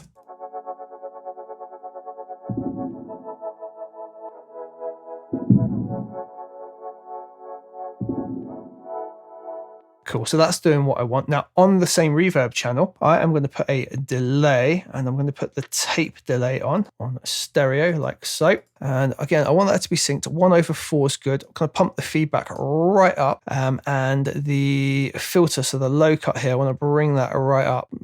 Yeah, like the 200 kind of range. Cool, so can you hear what it's doing? If not, I get it, it's very, very quiet, so I'm going to solo just the effect. Cool, so it's just delaying the reverb sound and just making it tail off really, really long. Now, the reason I've done it with tape delay, I'm going to do a little setting that controls just that reverb tail. Cool, so we need another lane of automation, but this time we need the reverby lane to be the thing that we do. So we're going to right click down on reverby and do create track, and it sticks it right in below the arm end, which is perfect, right what we need. Now on here, I now need to go volume, change that over to the tape delay and grab the one that says feedback. And we are going to have to play around with the feedback. So 73 was sort of where it was. Now this can be buggy, and I've seen it where it always says the same percent, even though you changed it, which is really annoying. We'll see what happens. And what we want to do is after it's triggered, we're going to push it up beyond 100, and then we're going to tell it to come back down. And hopefully it will keep the tail going throughout the track and add to the pad. Might not, we'll see how it goes.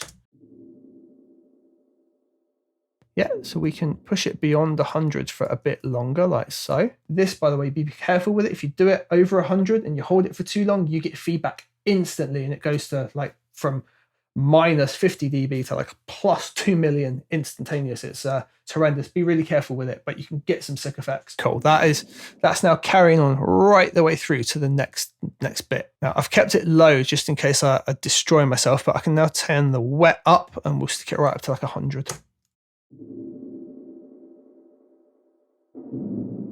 Now we need to kind of create the same effect on each section, but we don't want it to be identical each time, know what I mean? We can have that, so that pumps up, and it went to like 140 and then comes down quite quickly.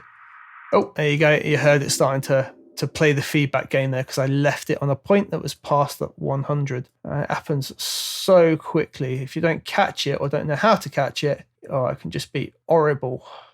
So bring you down and do the same here, but I want to keep this one a bit louder. So we're going to like keep that right in 99 for ages, and then bring it right out here, bring it right down again. And I don't know where we're going to go from here yet. So let's have a listening context with our padding and see if we like what's going on, right? Okay, so last time we built up our intro, had some really weird bug, lost everything, rebuilt our intro up again. Now we're just going to carry on developing that, building it up into the first part of the drop, just to help us develop and get more ideas as we're working and things we might want to add, take away, and change and alter as we go. Need to see any ideas that come out of it. So let's carry on working on this. Oh, I've just had a naughty idea. We're going to... Feeling heavy, but now I'm steady. Going up, I'm hitting the ground. So those drums sound fine. They're doing the effect I want. I'm going to copy them across again, and I'm going to copy the automation. And I'm going to make them just a little bit longer, so each one goes just over the bar this time. And I need this automation again to be copied over. So we can go T, grab our marquee tool. It's under T and R, but I was lazy there and just scrolled. Double tap T now. It's highlighted. Hold Option, and we should be able to copy it. We should be able to copy it. There we go. Going to get something like that going on with it. Up and come down quite quickly. And this one here, we're going to push it beyond 100 by quite a way, and then just tell it to come away for the time being.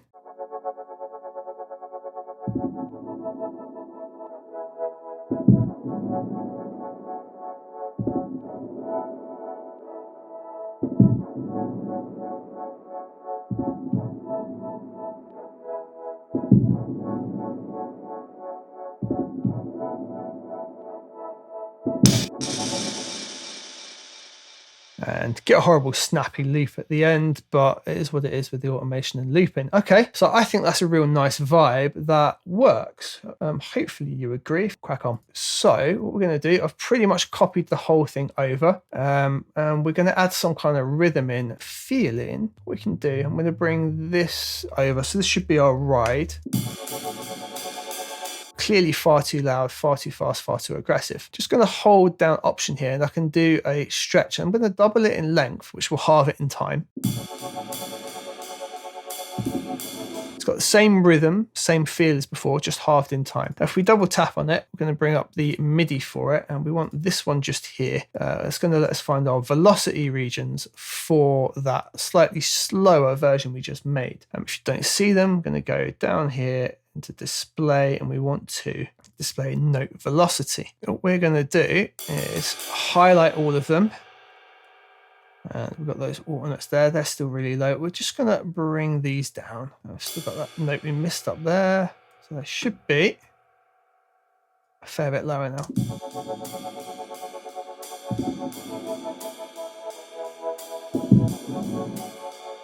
Now it's all very shiny and beautiful as well.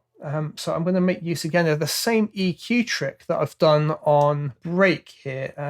We've already got an EQ on it rolling loads out, so I'm literally just going to activate the high end of the EQ and make sure it's right up at 20. And I'm going to do exactly the same trick just to dull it off. I don't want everything to be shiny and like beautiful at the start. I want you to get that later. So make sure the 20 hertz point's sort of right up here, and I want to dull this off a fair bit.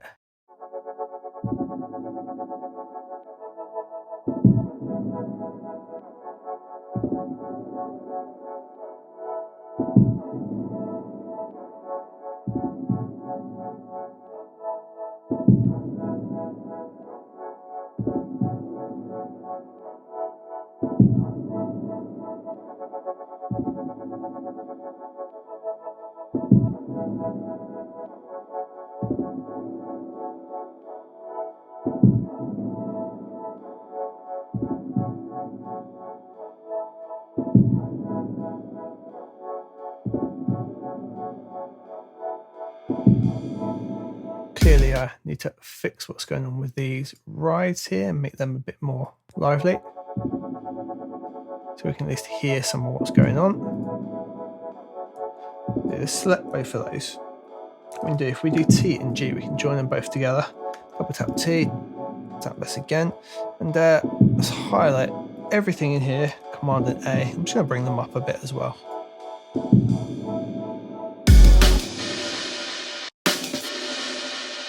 Cool, so you can hear that they're all building up there. So one of the first things that I definitely need to address is, as we get to this section here, it drops into the main break. There's still all that reverb and delay. We need to just take our automation lane that we had up here and just get rid of that. I might need to get rid of it sooner, because I'm thinking I might like filter the whole break in, or kind of like build it up a bit, like through this section here.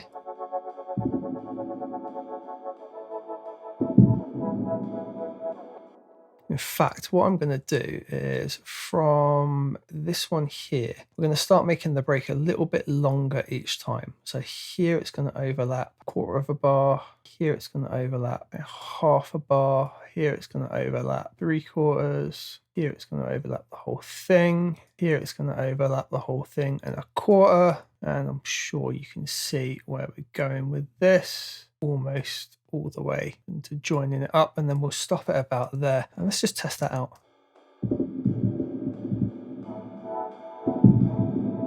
What we'll need to do is change the way we're filtering this as well. So we're going to have to like gradually filter up each section. So we'll do something like that, right? On each one.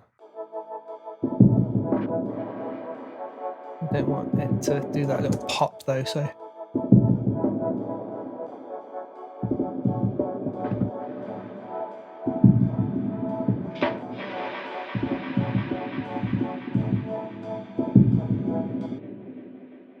and this time we're going to almost go all the way.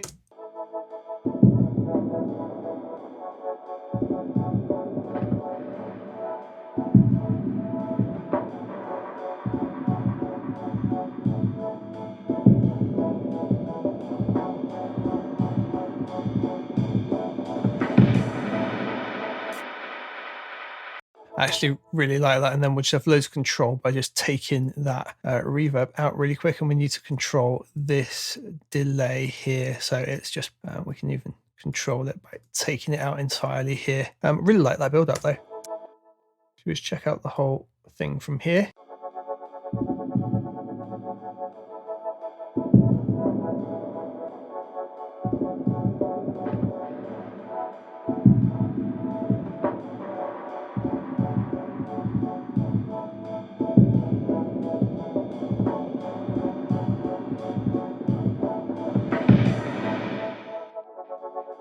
Yeah, I really like that.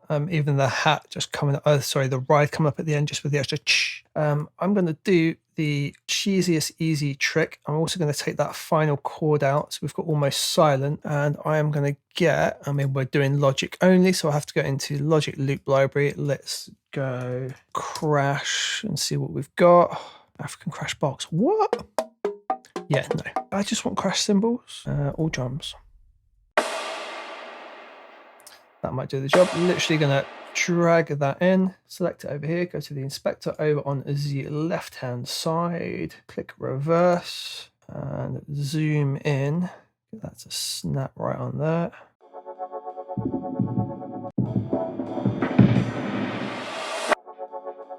And I think that might work for us.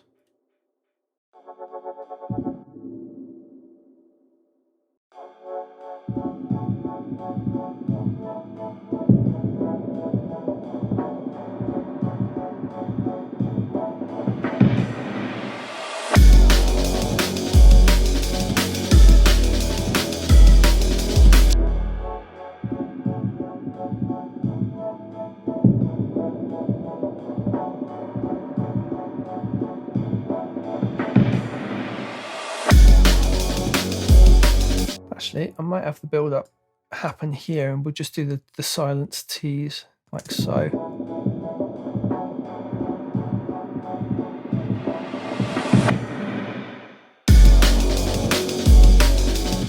Okay, then what we'll do, we're going to take this crash again, flip it back round, and we'll have it on the drop. And what we'll do is on that track itself, we're going to give it a little bit of delay, or maybe a long reverb, a little bit of delay. Delay designer will probably do.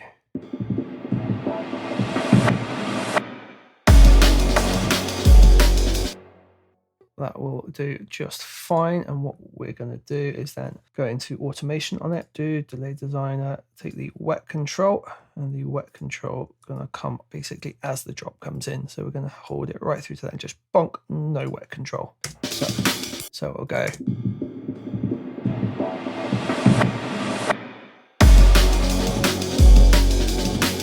It's just kind of throwing the timing off a little bit. Other thing I'd like to do is probably build in a bit of a white noise sweep, maybe across this section here. I might be lazy and use a sample. If you want to know how to build a sweep, watch like any of my other videos. Let's see what we've got. If we can spell sweep right, there we go.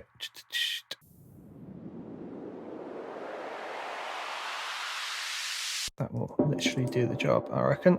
Don't want that stupid bit at the start. Fade that off just in case. Bring that in like so.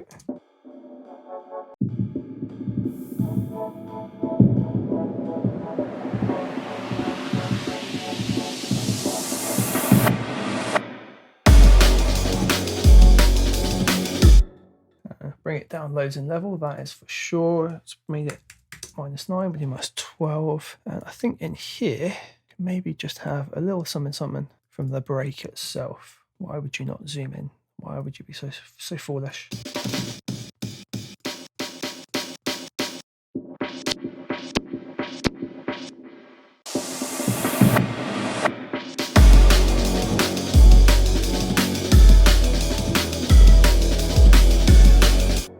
What we got is the whole thing.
Cool, so what I'm hearing is our little wood block, which I love. I love the little crazy woody block space sound that we've got. Doesn't need to be there right from the offset. It's something that can come in a little touch later. So it's going to be more like this.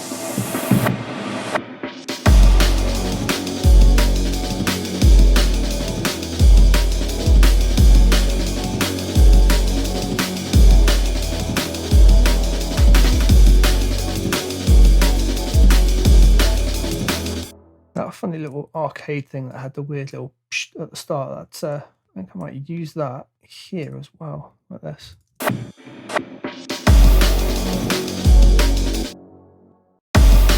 It's really weird. It's like proper on one side. We're going to duplicate that channel, bring it down like so. Get rid of that fade on the start. If we go over to here, we can choose how we want it to be. I want it to be mono, so it sits in the middle. There we go. That's more like what we're after. I'm going to bring that up so I know it sits with that. Cool. I'm also going to duplicate the deep down channel. Pop this one on here. Yeah, sure.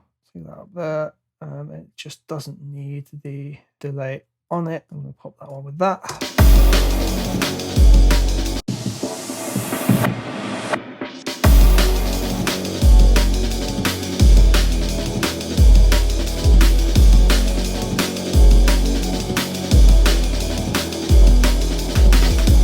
Okay, now in terms of sweep, I want the build up to feel even longer, so I need to find something else.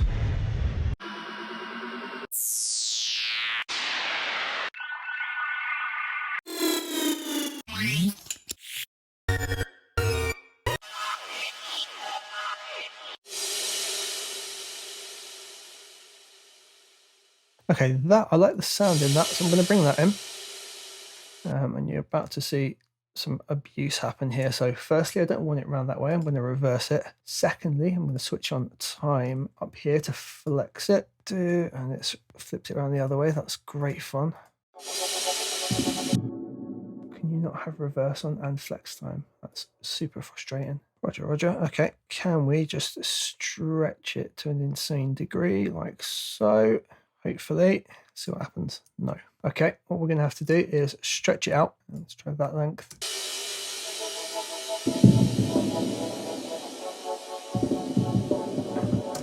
That is absolutely fine. So what we're going to have to do is now render this in place. There's a couple of ways we can do it. If we right click on it and just do bounce in place like so, and we're going to call it new rev sweep met, and yeah, you can stick it on a new track. That's fine. Source leave for the moment, yes. Include audio tail, yes. Include region, yes. Boom. Okay, that's going to give us our new stretched bit of audio, and now we're going to hit reverse on that, and as long as we're confident with that, we'll bin off the original.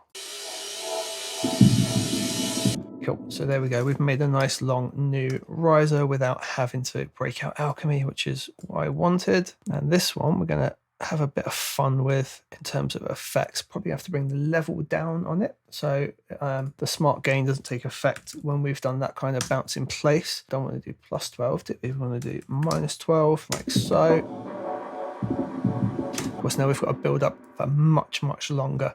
Now I'm going to do something a little bit odd and send this into our verby that we made earlier. Tape delay verb, which is just there on bus 10, and we're going to load a level into it.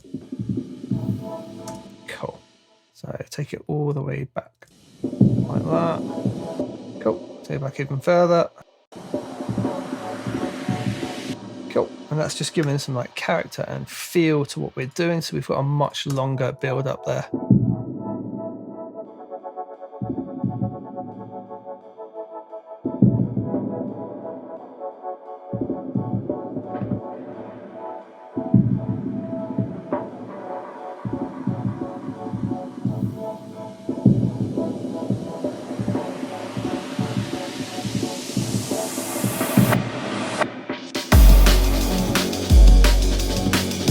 Worrying too much about levels right now. I'm not really looking at mixing it. I just want the feel and the vibe to be there. So like the risers, they're too loud to get it, but I want to listen to them, feel them, and make sure they're in the right place. And we're doing good for ideas at the moment. I think we'll move over onto the next bit shortly.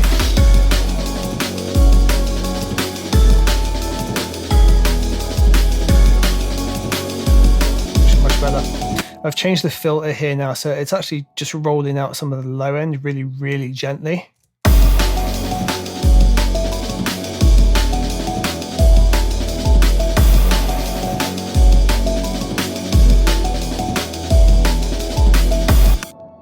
Holy, that's bright. What's up, guys? It is Unders. We are still here doing our track from scratch. We've got a pretty solid overall big wall of sound, nice droppy type drum and bass thing going on. I also like the intro we've been building up so far. Now, what really happens when the drop comes in, we get this big wall of sound, there's loads going on. But what, to me, when I listen to it, is missing is like a lead melody, something that kind of sits in the middle and just helps the song follow along, so for the ear to catch on to. So in today's video, today's track from scratch, this part, what we're going to try and do is discover a melody that's going to sit inside the song and help it move along. So let's dive into that. Feeling heavy, but now I'm steady.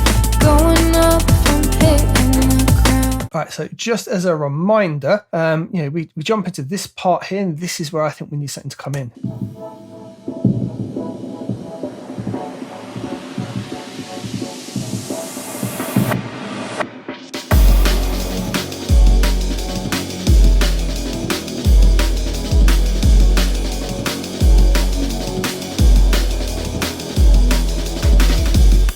To me, just in there, it needs some kind of melody. Now we do have the lo-fi piano here going as well, and that comes in a little bit later and helps with the whole wall of sound effect.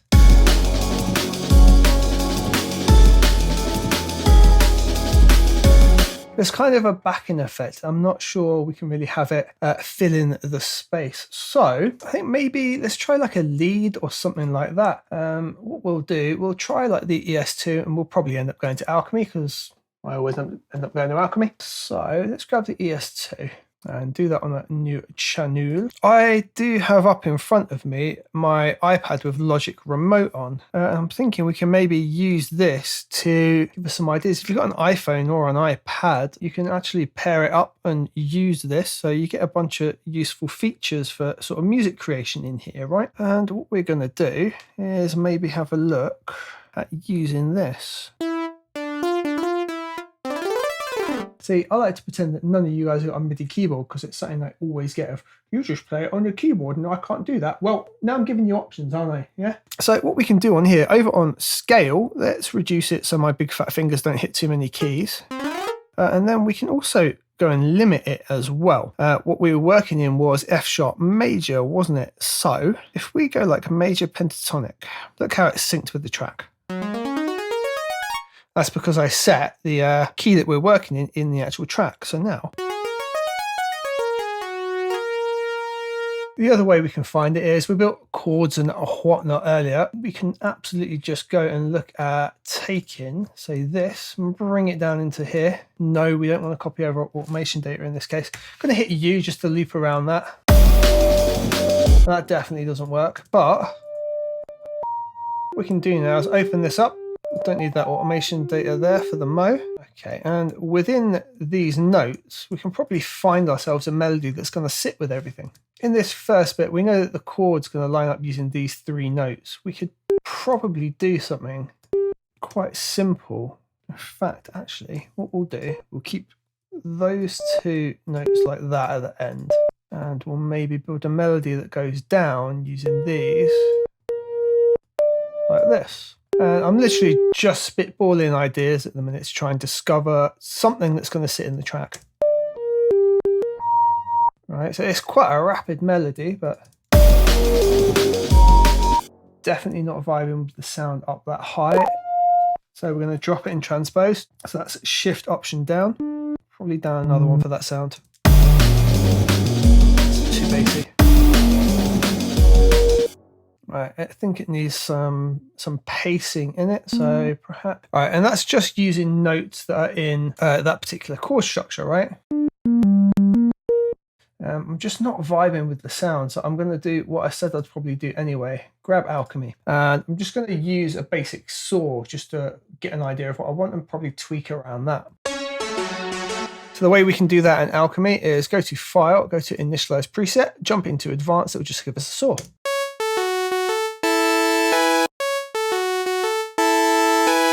I think if we keep something similar to that rhythm, we're going to be all right. Jump chords here across this section, so we can do something a little bit different in flexing the notes around. Let's go quite high on that one. The next one we drop right on the bar, so that can simply be like so. We can probably get rid of U entirely, or actually have that. So yeah, that kind of works. And then would stagger these 2 notes up. We've actually got then exactly the same rhythm, right?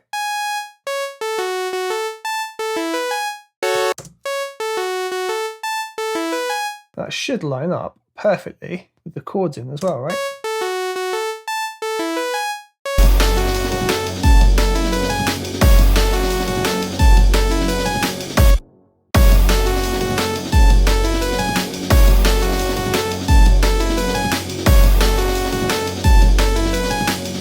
I simply don't like it leading up to that note, so I'm going to bring it down to what appears in the next chord.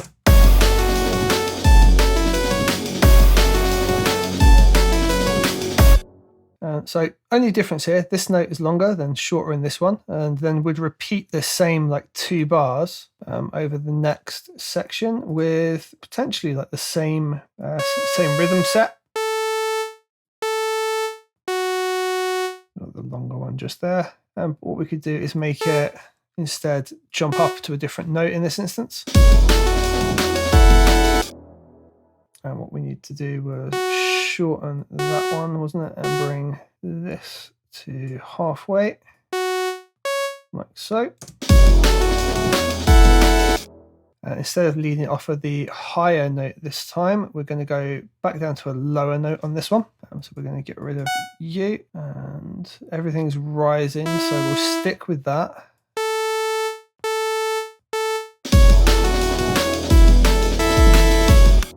I think that can kind of like signify that we're at the end here. So we'll do this to this and to that.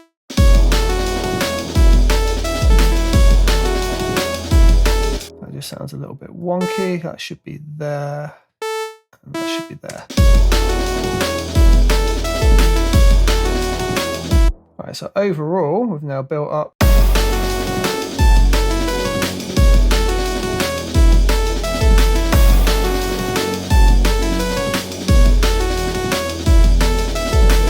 now the chord structure just repeats, so we could just take that section.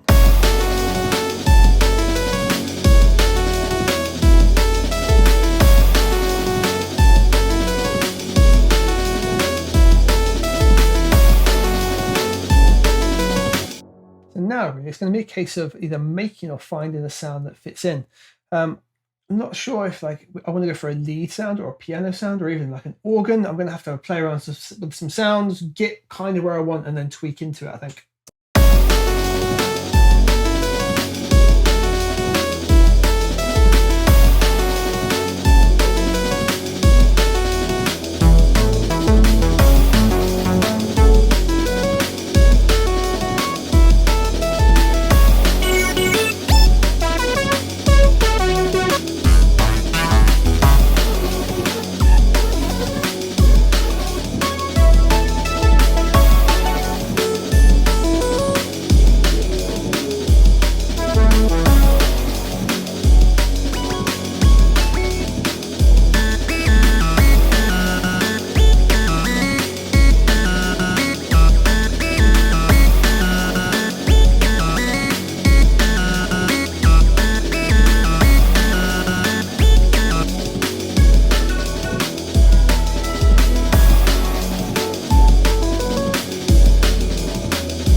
So this is really subtle, but I'm thinking this is the kind of thing I'm going to tweak into it.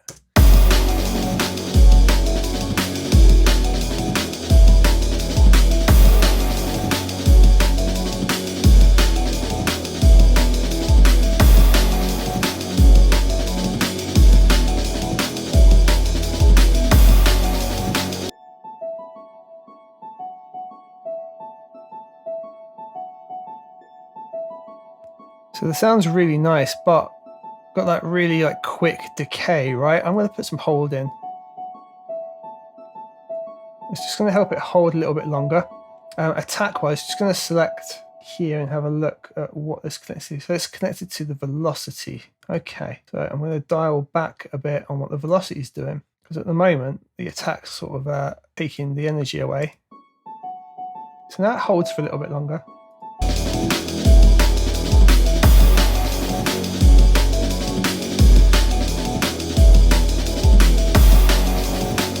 Now, because of this notch filter, it's losing, well, that's what's making the sound really small, but it's too small for this kind of track at the minute.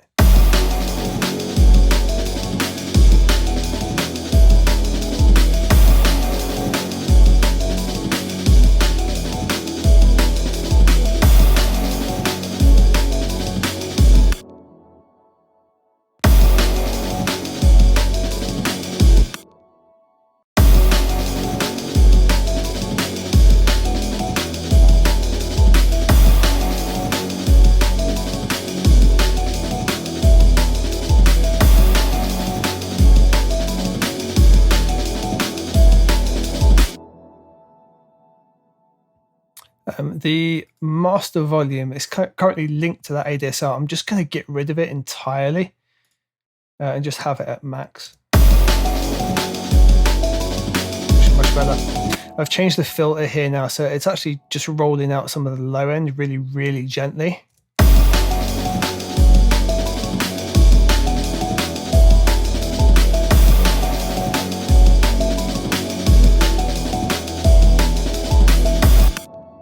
And I like what's going on there. I'm going to copy it twice now, just loop around that, just covering these sections. And what I'm going to do is start to automate that cutoff. So we'll come in. And I want it to be there, but not quite as prominent as it is. I want it to slowly come in over those first couple of bars. So, Alchemy is nice and easily laid out for us to automate the cutoff filter. We can just go into automation, go down to here, go down to Alchemy, and it's so well organized. I can literally just go like filter 1, which we know it's on filter 1, and grab the cutoff. Super, super simple to do. If I just highlight these two sections and press Z, it's going to fill the screen up for me just to draw this in. Just zoom out a touch so I can put some points either side, which you guys should know I like to do. And then I'm just going to dial that back a little bit and just have it build in.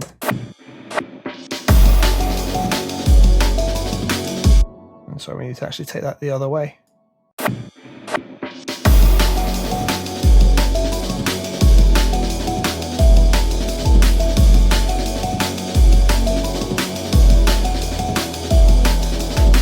Cool. And we just need to work side by side here with the resonance, okay? Reason for that, wherever that cutoff point is, the resonance is really being pushed up. So what we also need to do is just control the resonance amount as well. So what we're going to do here is take it right down at this point, but still have it kind of get to where it wants to be by here. So something like this should work.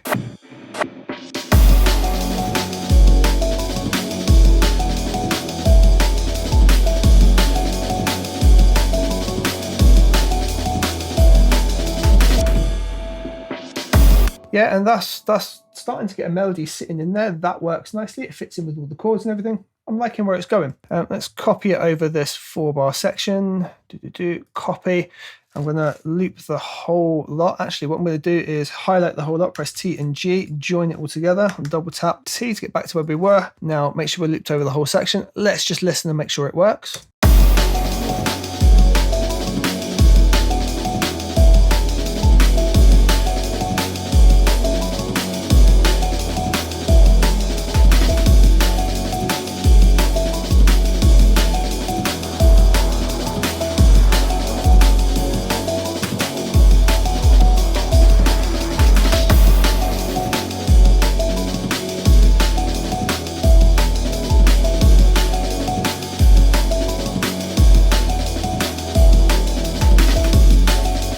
Right, so across the 16 bar, do we miss it when it's gone and we bring the other layers in?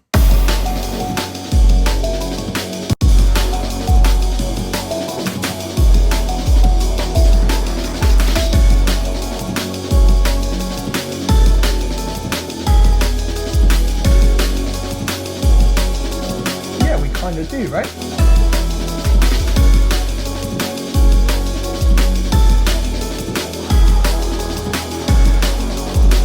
I think what we can maybe do, we're going to bring the chords down here from the lo-fi piano and just see how they line up as a layer.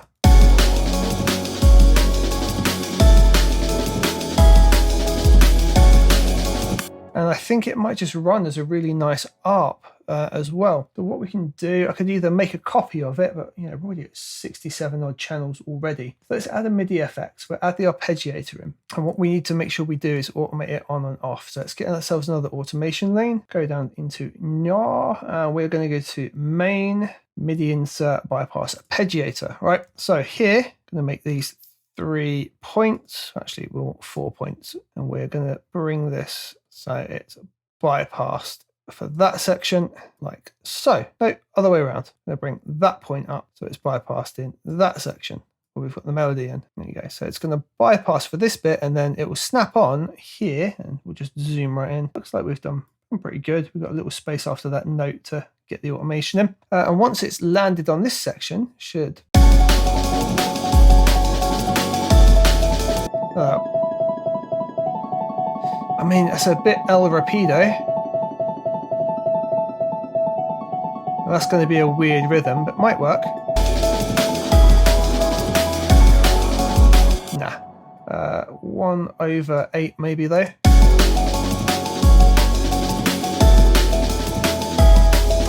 I'm going to bring variation up to 2, octave range up to 2, give it some extra range.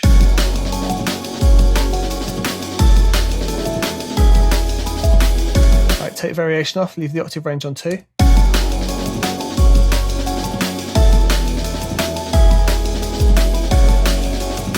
Okay, have it so it consistently goes up.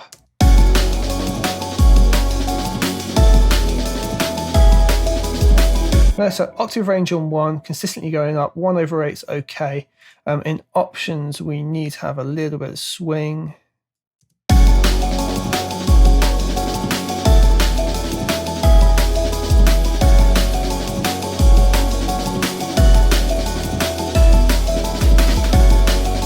That's working all right. What we're just going to do is just hit A, and there's a couple of like jumps in here that we kind of don't like. So what we might have to do is keep it consistent, and any notes like that are cutting off, we can maybe just run through like this. If this doesn't work, I'll just grab the others and bring them through again. But if we do something like that instead, reason being we can hear it jumping in between notes. If we give it longer notes to work with, might perform a little better for us, and we'll still have the melody kind of switching at the top here.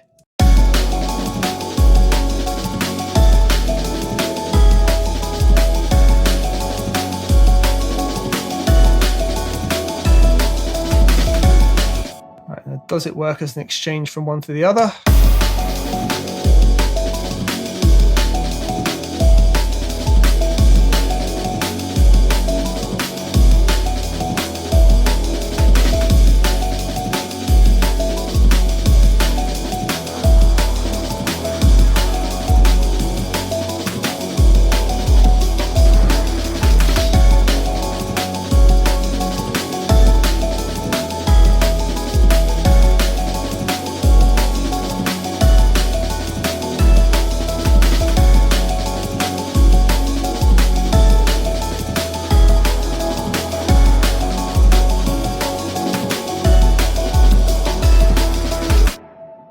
Alright, so there we go. Managed to find a melody, give you a couple of ideas of how you can approach it. And in the end, I've done it by using the chords and chopping a melody out of that and just trying to work out with some nice rhythmic ideas. It's worked out all right so far.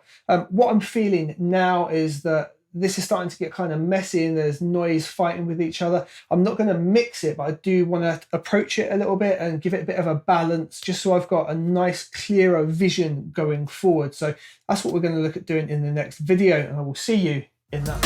What's up guys, it's Unders and welcome to another part of our track from scratch in Logic. In this video, I'm going to show you some ways that I'll tidy up a track in Logic, some little tips and tricks that I can give you in keeping everything organized and, well, basically keeping a nice balance as you go along. This isn't necessarily mixing, but it's going to be just some housekeeping to keep everything nice and in a space while you're working. That's what we're going to be doing in Logic today. I'll dive into a few things with you and hopefully we'll have a slightly better balanced track towards the end of it. Let's get into it. Feeling heavy, but now I'm steady. Going up, I'm hitting the ground. So far,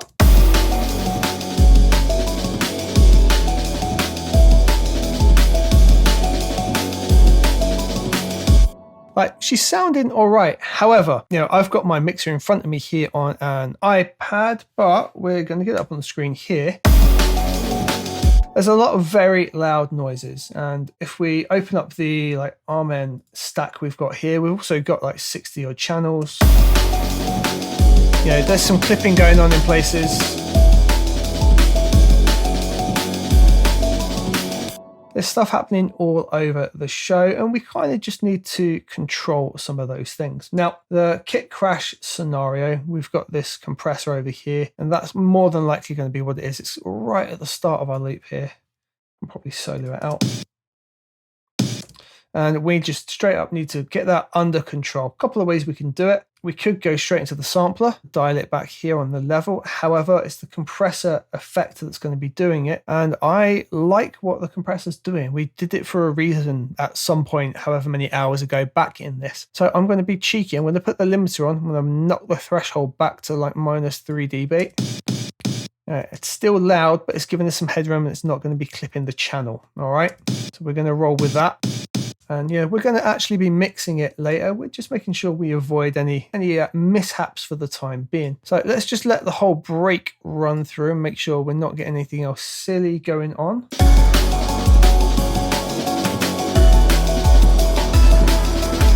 Yeah, so here, very nearly a clip. So I am just going to pop this particular one open because we've EQ'd that for a reason. Just going to give us a dB or two back there, just using the volume on sampler.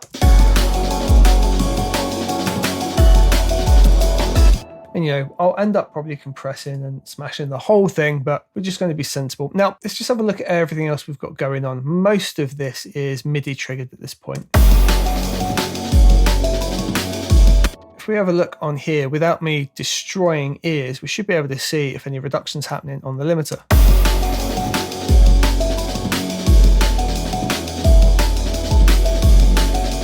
And honestly, that's not too bad considering we've not really done any leveling. We're clipping by less than 1 dB. Now, we want that to be more like the -6 kind of region. So we need to look at doing a bit of gain staging and things like that. Okay. Now, one of the ways that I do it, as we see on the Armen channel, we did a few hours back. I've gained it right back, like -7.2. Crazy amount to have to take something back.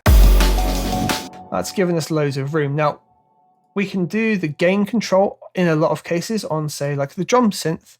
I can volume control that from the synth itself. So let's look at our big kick. Yeah, and that's got -3. You know, it's going to need to come back a bit more. So we're going to dial that back a bit, just to give us a little bit more headroom. Now, if you're thinking, why don't you just dial it back on the faders? It's quite simple. Just when I come to do my mix stage, I don't want to be pulling some faders back like 30, 40 dB. I like it for small adjustments and minor adjustments on the mix. I want the gain staging, if you will, to be pretty solid before I get to that stage.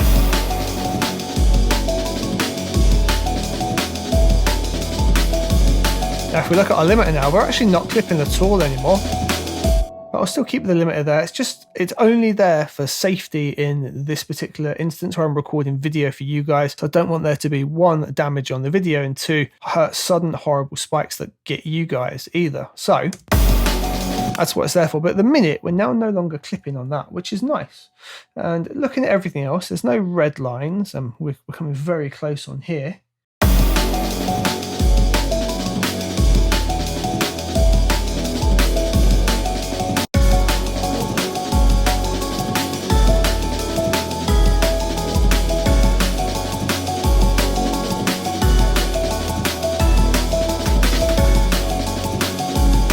Yeah, for the most part, everything's got some room.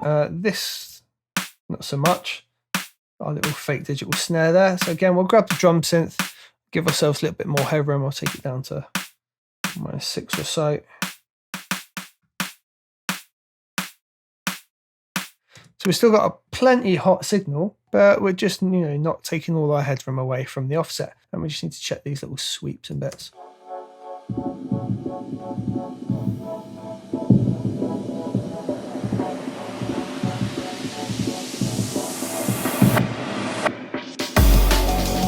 Yeah, and we're okay there. So next thing we need to do is we've got to get some organization going on in this project. I mean, I've left the blank audio channel there the whole time. We're going to select that, backspace it, and that's gone for good. Let's get everything else grouped together now. Now, the tape delay verb control, I'm going to leave that below the Armen. Then heavy kick snare. Yeah, that totally works for me. Now, this is still called blue, but do you know what? All we have it is our ride. So let's rename that ride. And then this, we've got shakers panned like hard left and hard, well, not hard left and hard right, but panned left and right. We're going to call this R shake, and guess what? L shake. So that's all our drum section. Now they're all different colors and kind of weird scenarios going on. These are all still called Bluebird. So I'm just going to do some quick renaming as well. I'm going to grab this bit at the start here, and I'm going to rename ride int because it's the ride intro. And do you know what? For the most part, these can just be renamed ride. There's nothing too stunning going on, even though there are some differences. Snare and heavy kick can stay the same. Arming is just all named MIDI, but that's okay. We'll get over that. They can be named the loop. That's absolutely fine. Now, what I do want is to group everything by color. Now, my drums I'm usually going to do in a yellow, right? So I'm going to now highlight all of these tracks. So I'm going to go to arming at the top, and our shake is the bottom one in terms of the drums that we're going to put in here. Although we could quite happily also group these guys in as well. They're part of percussion, right? So let's bring those up. So we're going to hold shift, bring all of those in like that. And we're now going to color these tracks. So I'm going to right click on them. We're going to assign track color. As you can see at the minute, there's all manner of different colors going on. I go for yellow most of the time. That lets me know it's drum to percussion. So that's now grouped all of those as yellow. That's useful, isn't it? The other thing though, it hasn't changed the color of any of these, which is a touch annoying. What we're then going to do, we go up to functions up here.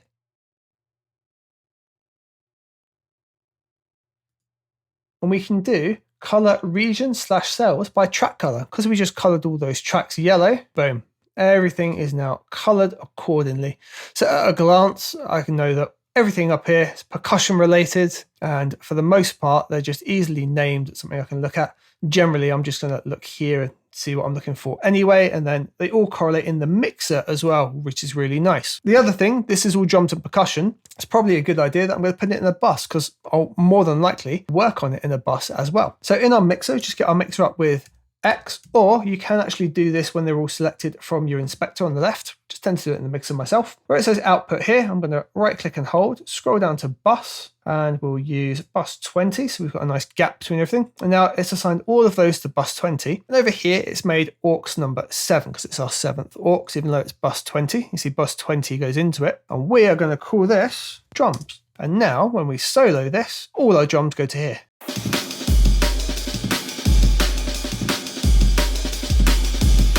And that is, as you would expect, our drum bus. So I'm now going to group other similar things together. Now, for example, this is my Unders Lo-Fi piano. That's been named accordingly. That all works. I can leave that as is. The wood block, though, is still named the same thing. So I'm very simply going to highlight those regions and call them wood B. So we know they're called the wood block.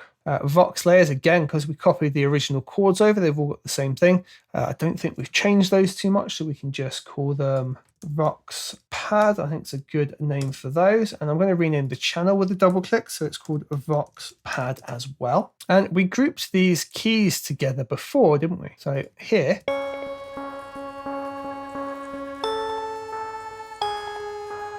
these two are already grouped together. What I usually do with this is I would move it actually to the bottom. And just because we've grouped it like that doesn't mean we can't still send it to a bus, like an instruments bus or something like that. But at the minute, it's got its own channel just here. And I think we can leave the keys green, and it's already named keys, which is good. These are all various shades of blue.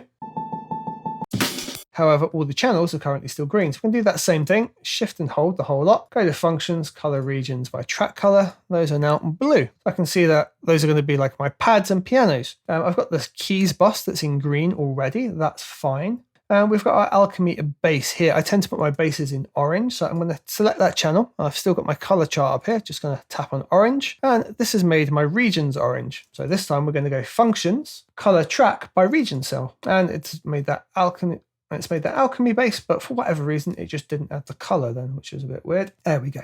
So our alchemy bass is now orange, and it's orange down here, and it's called alch bass as well. Beautiful, just what we needed. Now these guys just here, they're all an effect, right? They're all some kind of reverse effect going on. I tend to make those all like a sky blue, so I'm just going to highlight all three of those. And oh no, my color icon's gone. Did that on purpose.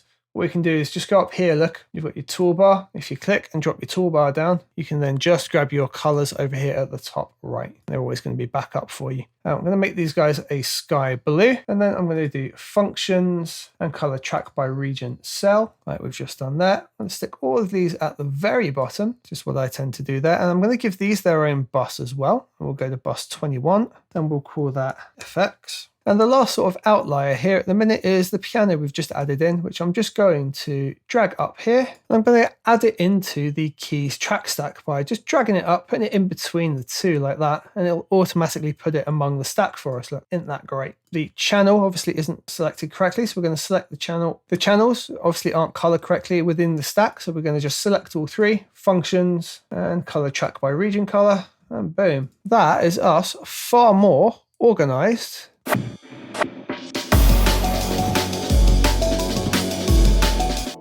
than we were before. Boom. So guys, that is it. We've reorganized the track. We've given it a slight balance. We've just made sure we've not got any mad clipping. We're, okay now on the master channel. It's not going to be flying through and clipping all the time. Some really minor tweaks and balances that need to be done, and we've mainly done coloring and organizing, so now at a glance I can get around this pretty busy track nice and quickly. Hope this video has been helpful for you guys, and I look forward to seeing you in the next part. Let's go. What's up guys, it's Unders, and we're moving into the next part of our track from scratch. And in this part, I have no idea what we're going to do. Maybe I should record the intro after I've done it, but where is the fun in that?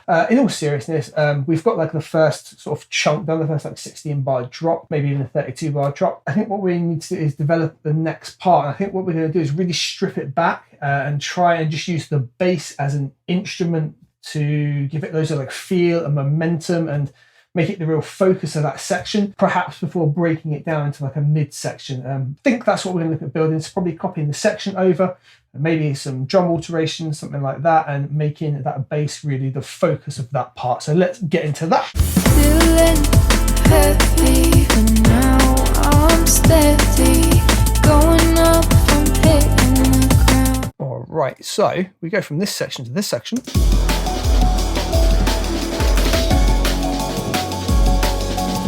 And that all transitions well, and then out of here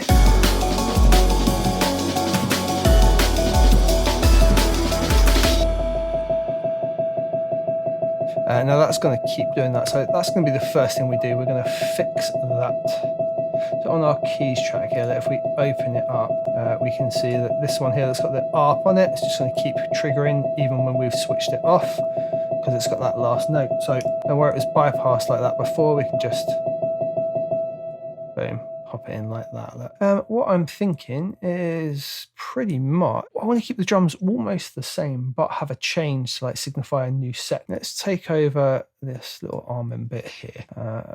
Yeah, we're going to copy that automation and then we'll have a look at it. Yeah, that's fine. It's just that feedback stuff from the intro, so it needs to be off. That is cool. So let's just loop this, and we've got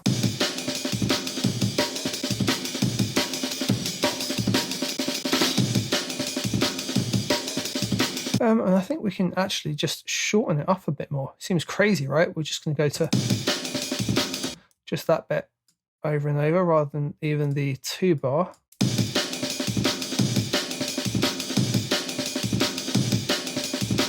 So we really are stripping it down to just the first bar here. And in terms of the kicks, we're using that F sharp. We're going to make a new one. It's just going to land a little bit more frequently because of we're going to be stripping everything else out. We can really kind of use that space to fill it up. So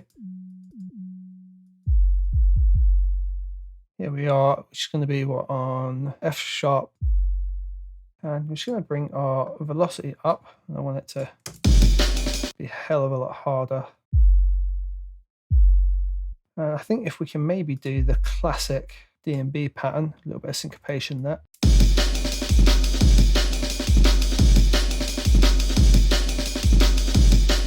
That'll work. And we're going to do our snare as well. Want that a bit higher up. And I'm going to potentially look at doing snare rolls in the middle as well. This.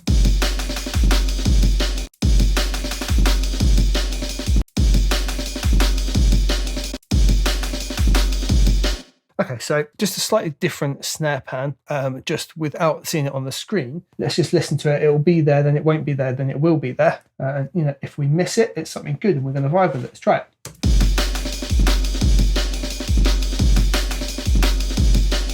I like it in and out, so that's pretty all right. So what we're going to do on the second pattern is just have it land on the 2 regular snare points. So we've just got a slightly different pattern going on so far.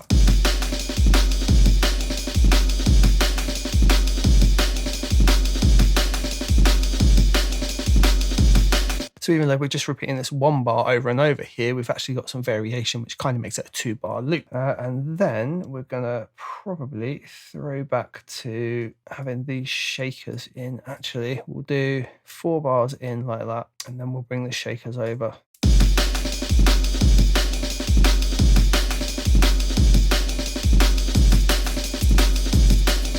That works for me, and I want to use the crashes again as well. So we've not heard them for quite a while in the track, just to like signify the part changing.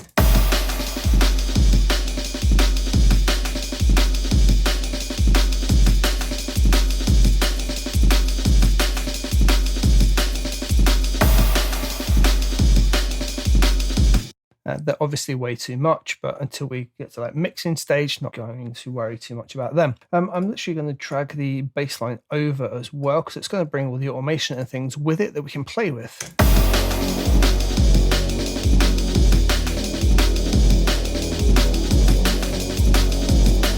All right, let's open up the automation lanes for it. I think perhaps we could start with it open.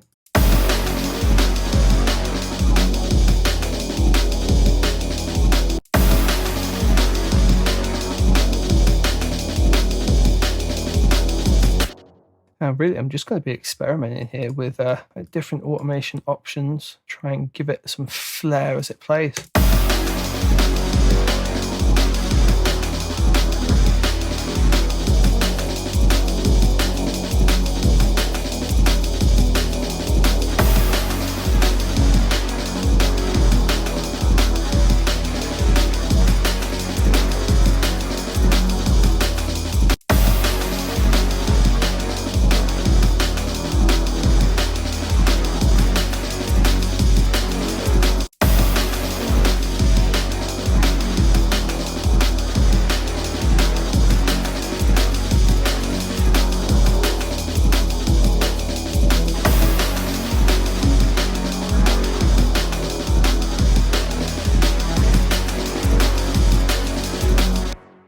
And some key moments like that, I tend to try and like link. They feel like they're in time with the track, even though that's not the easiest thing to do in Logic. You kind of just have to line them up with those key places, like so. Get them in time the best that you can. But it does help it have kind of a natural feel. Could program this in with a MIDI keyboard as well, but equally, this is just as effective.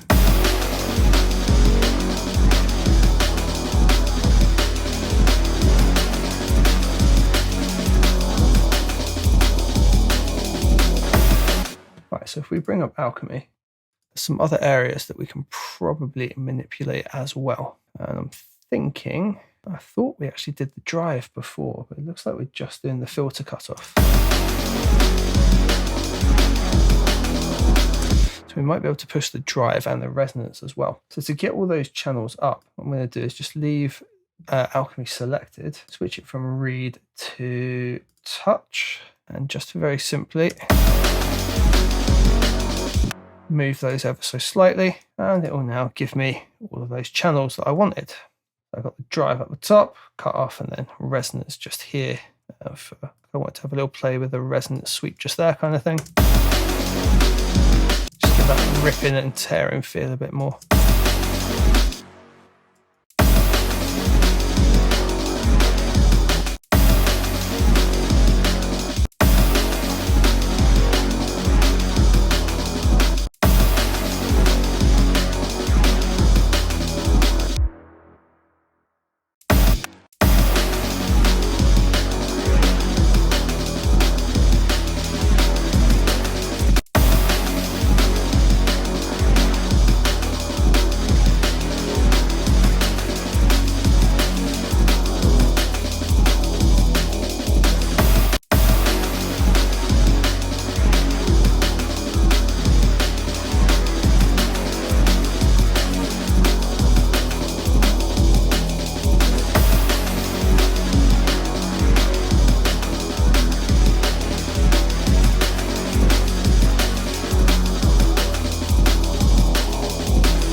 So just doing things like as the filter's going out, pushing the drive up and the resonance up.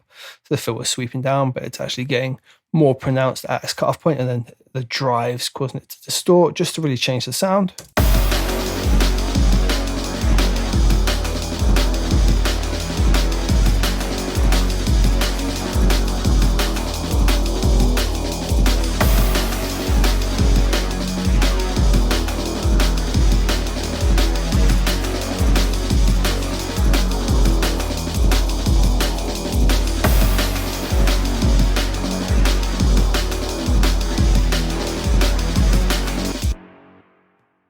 And I don't want to just straight out copy that pan, but I do need the drums again. So we're going to copy those across. I'm going to keep the shakers in because you do kind of miss them, but something else is going to occur here. I'm going to take our ride from over here, bring that into the ride comes in, and then we end up bringing the shakers back in as well. As well as here, I'm going to take the original break again, but I'm going to drop it back to the 2-bar segment like before and copy that over. And then I'm going to copy these 4 here. Just we've got that change. We're not really going to notice any like major changes in the drums, but it's going to be subtle enough just that there's things going on in the background.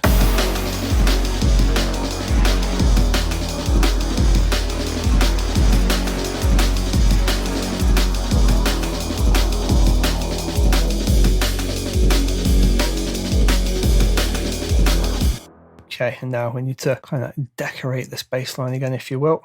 I think we can probably kick off with a nice sharp riser over this note and the distortion, and bring the resonance up, and we'll like curve it in. Got too much off on the filter though, so we need to give that a little bit back. Not that much.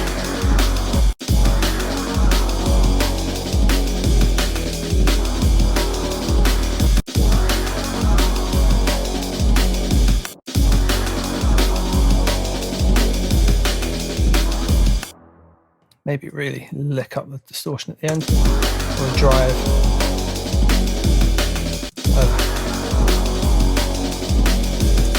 Drive's actually already maxing out. Let's though add the second drive in. Add ourselves another layer in, so we've got that. Make sure we take touch off. We'll use that one there, push it even further.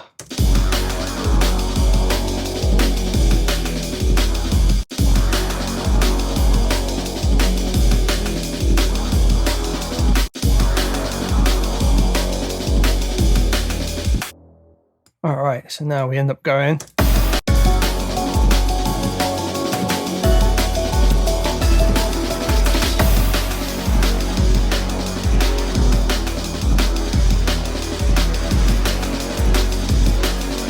Just soloed, we've now built.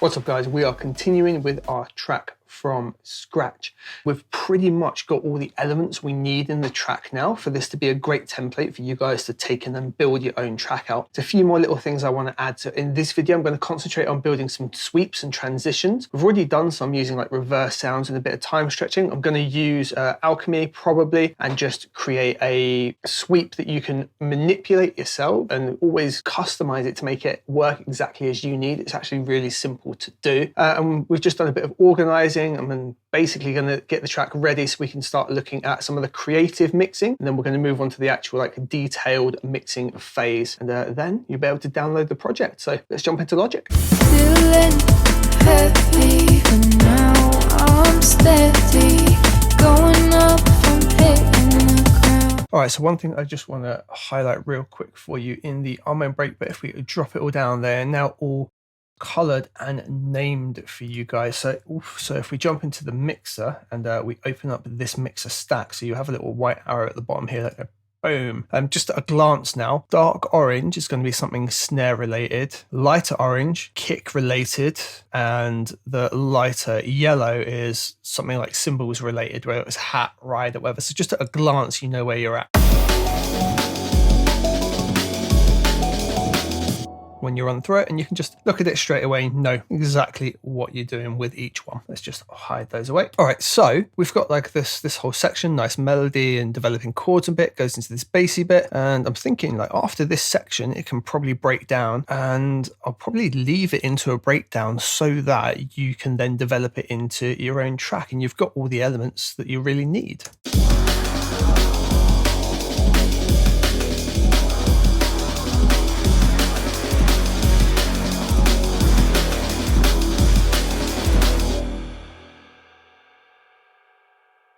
Yes, pretty much from there. So I do want it to build up, and I'm going to make a sweep rather than using the ones that we built here.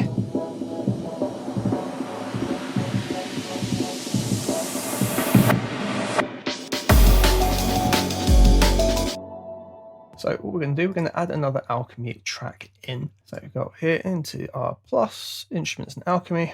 And I did warn you at the start, I use alchemy for everything. So this time we're going to go File, Initialize Preset. And then we need to go into oscillator A here. It's the only one switched on. And what we need to do is go to its like second internal oscillator and just switch the noise on, and we'll leave that on white. And then we're going to actually switch the saw off like that. Now we just get the noise oscillator. And I'm going to use the low cut filter that's built into it and bring it up to about 150, somewhere around there, so that it never interferes with the kick and it's starting to really roll out around the bottom of the snare, but it's there for everything else. I just basically don't want any low end interference. And that's basically all we need to do for the moment. Now what I need to do is just go into this section, and we could build this up over this whole sort of 8 bars. We use our pencil tool here and just draw in block like that. And we can literally pick any old note. I, for some reason, like to keep it on key. So we go here, and we want a note that covers that whole place just there. I'm going to zoom in, so just press Z, fill up pretty much the whole screen like so. And we want automation on, so it's already on. If not, just going to tap A, and we are going to switch from read to touch. And we're just going to bring alchemy up here. Let's go back over to the global page. I want to switch the filter over from this low pass 12 dB. We're actually going to switch it up so it's a much harsher low pass. We'll do the 24 dB edgy, might switch to the rich. We'll try it out and see what we like. So now, I'm going to move this cut off. We're going to move the resonance and the drive.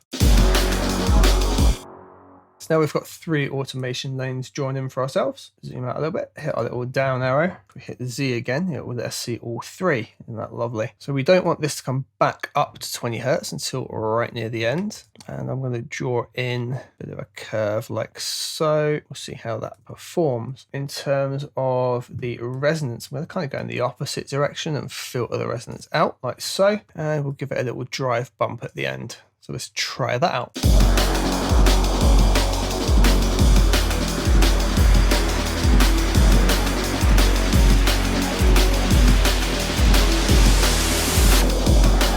Cool, so the drive comes in way too much, and this needs to be sort of edged out a little bit more like that, where it starts to really come up. There we go, and we've got really nice manual control over it, which is a nice touch. All right, now I'm just going to bring the loop slightly off the end like so. I'm going to bring alchemy up again because I don't want it to just mysteriously end. I do want it to have a bit of a tail off.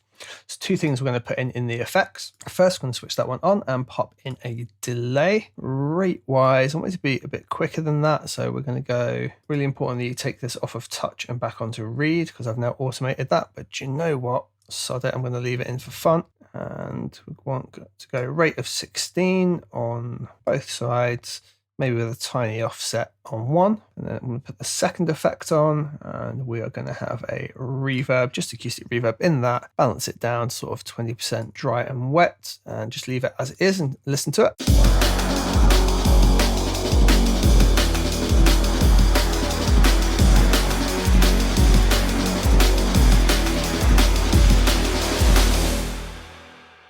And that fades off quite nicely. So just soloed, we've now built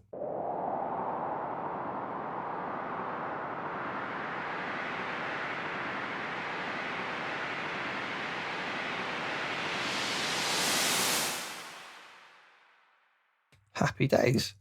So let's just check it out in context of going through our track.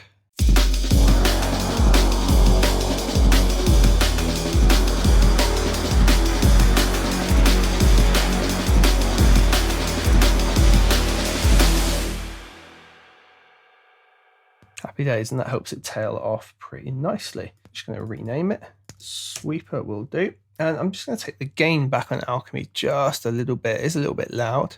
We'll just take it back to about -16, somewhere around that region. And yeah, that's pretty good. I might just take the other short sweep we used here and just see how that works. Copy the automation for it. Yeah, so that's nice and quick with a bit of delay on it. And because we've got the rides and things ended with the drums, they tail off nicely too. We can have a play around with that. And what I would do is basically just go back into this intro pad here. I'd literally have it start right off.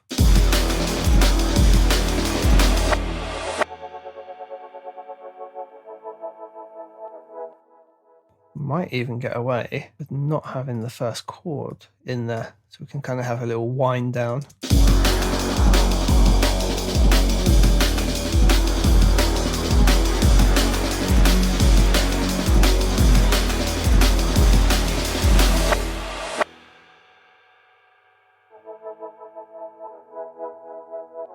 Oh, do you know what?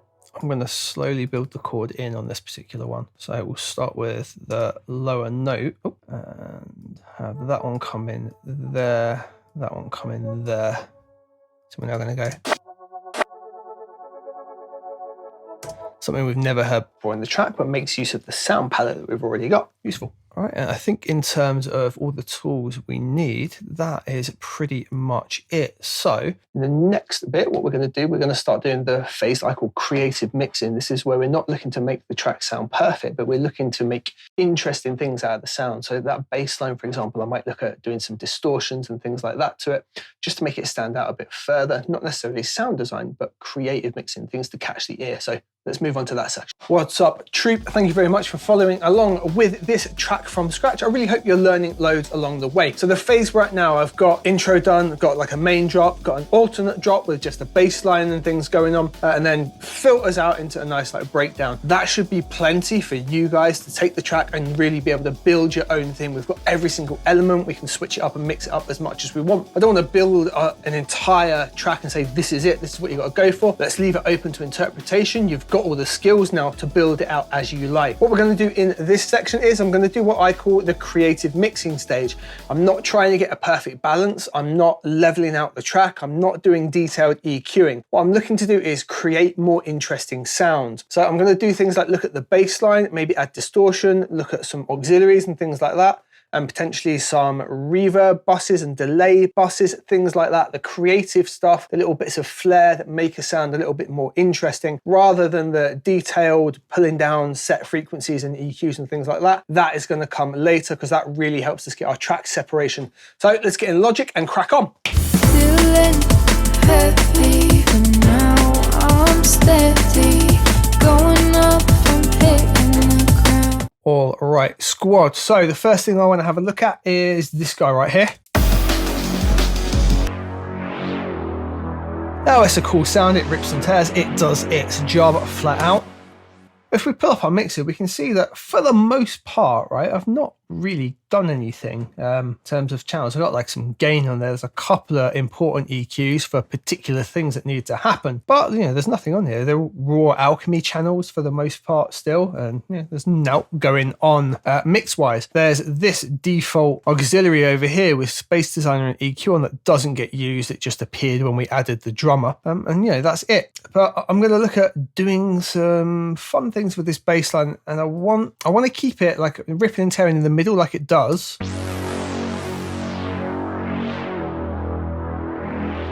Want to make sure we've still got the fundamentals for it in the center, and we're just gonna have a little bit of fun with it and see what we can do. So one of the first things I'm gonna do, just gonna bash an EQ on it. I'm also gonna bash a compressor on it. I'm gonna take the compressor so the threshold's at 0. It's not gonna be doing anything from the offset, and neither is the EQ, but I'll probably use them. And I'm gonna send this off to a new bus where I'm gonna try some like parallel distortion and things like that on it as well. So let's just give it its new bus, and we'll just go to 8. Again, let's keep a gap between things. We'll call this dist, and it's only really going to be related probably to the bass. So we're just going to grab our color palette here, and we're just going to mark it off the same color, just so at a glance we know what it's attached to. So now if I send it over here, we've doubled up in level. On this bus here, which I'm going to solo in, we are going to have a play around with something to try and add a little bit of flair and detail to this sound. And the reason I got it on a bus is that I can just mix and blend the two together. At the moment, we're just listening to its auxiliary. So let's go into our plugins, go down to Logic. And a good place to start is probably going to be the Fat Effects. Now, this was added at the same time as Alchemy. And it's just a nifty little tool for crunching up sounds, essentially. Like, to break it down, everything's named pretty simply, and you can see what you're doing on the interface, but then the order of it is all organized at the bottom here, and I can switch them on and off and rearrange them. So if I was to switch, say, the filter on, you see it activates at the bottom, but I can actually put the filter right at the end if I want to. So we're going to use that just to basically destroy this sound, I think.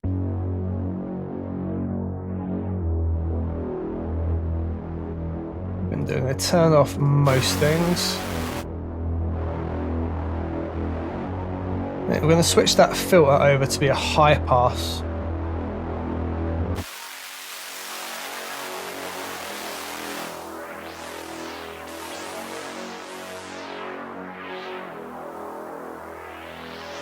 Add a bit of noise with a bit of crush there. If you want to change the order of the distortion, you can just change what each control does. And the vary drive's way nicer. Let's take that down. In fact, we're going to put the bit crush at the end. And we'll have that vary drive up here.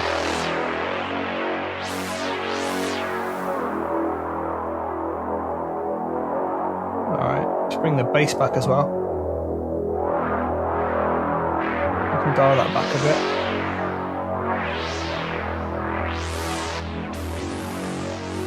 Nice, here's what we got. What we're adding.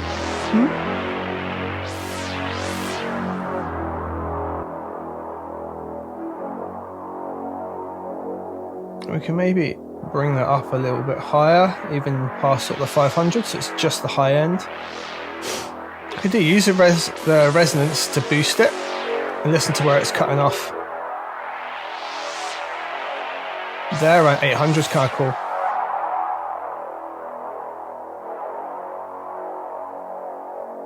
Like the bass enhancer, we've taken all the low end out, so there's no need to have it in. We'll get rid of it. Compressor wise, vintage VCA.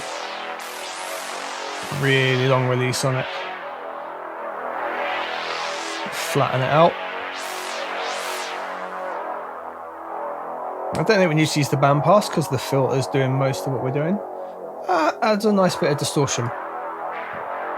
Now what I'm going to do, you'll probably think it's really weird. We're going to go into reverb, and I'm going to use chroma verb, and I'm just going to get rid of these points. So you can just hold down Option, click the points, and it'll reset them for us. Yeah, obviously way too much. I'm going to switch the pre-delay on, bring it down to the absolute min. Size, drop that down a touch. And decay, make that quite short. Yeah, I am putting reverb on this top end, distort a bit of the bass.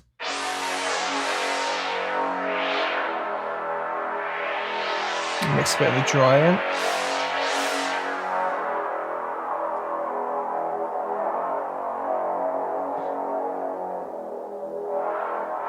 Alright, so that's all pure effect.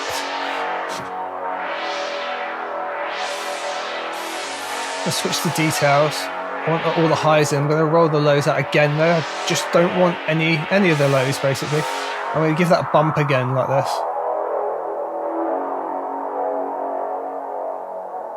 You can really hear what we're doing. Somewhere around there is kind of nice. So pair it up with the bass. Now I can use the control here just to decide how much of it. So we've got this here. We can just bring that effect in.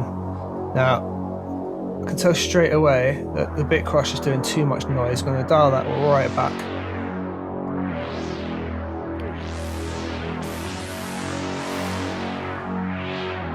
I think that's a decent enough balance there. You know, take it away, you miss it. It's just adding some vibe to it, right?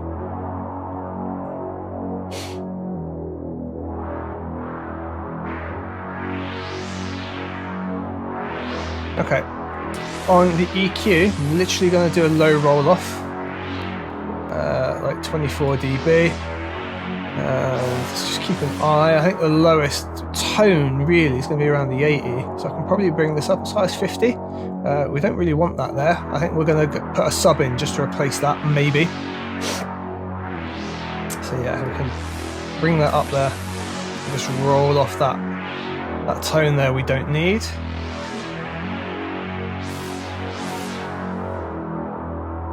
Let's take that off again. Yeah, it's just giving some crazy phasing. I like it. The compressor, I'm going to keep the platinum digital because it is super clean, like 3.5, something like that. Take the auto gain off. I'm just going to dial this back just to control it. So where we've got some of the cross automation happening, it does just peak up a little bit. So this is just going to be there as control, really.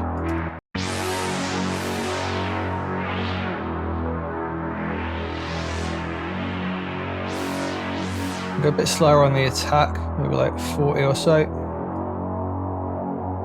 And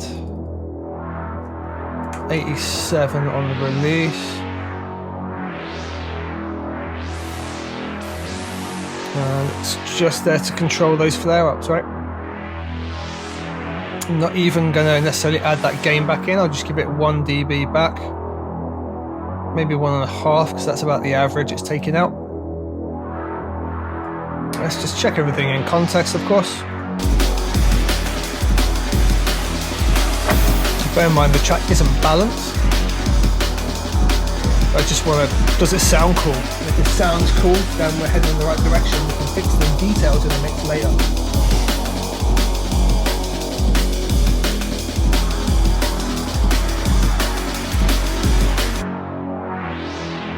Alright, so the other thing now is a compressor here. I'm going to do a very similar level of control, so sort of like 3.5, auto gain off, nice and slow on the attack, slowish, or even slower here on the release. And we're just going to dial this back till we start catching that by a couple of dB.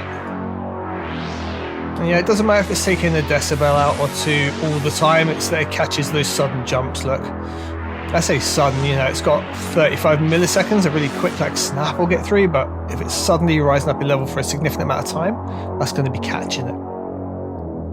And you see, then it went to like -5 when most of the time it's taking about a decibel out. Now, because I can control that with this, I'll look at it later in the mix and decide the balance, but roughly for now that seems cool to me.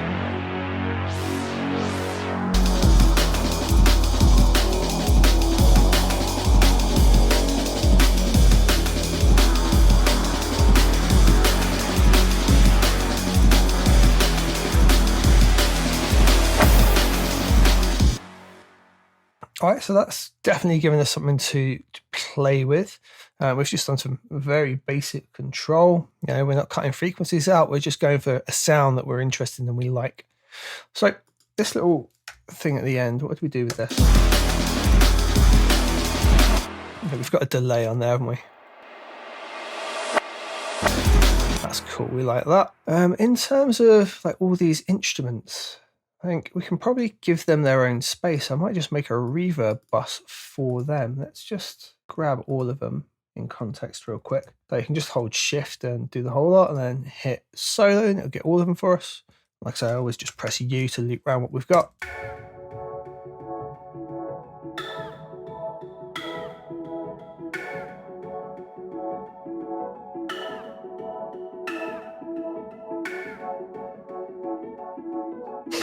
You know what, I think that group can actually have its own bus. We'll call it like all inst. So while they're all selected, we just go down to here. Again, with me and my spacing of the buses, I'm going to call you alt inst. And what we'll do, if we just have these two selected, when we bring our color chart up, it will show me the colors. And I can just do that and it will color both of the same, which is dead useful. Really need to start using the shortcut for color palettes. What would it be? It'd be option C. Probably won't remember that. I just go into there each time. All right, so now this will contain all of these.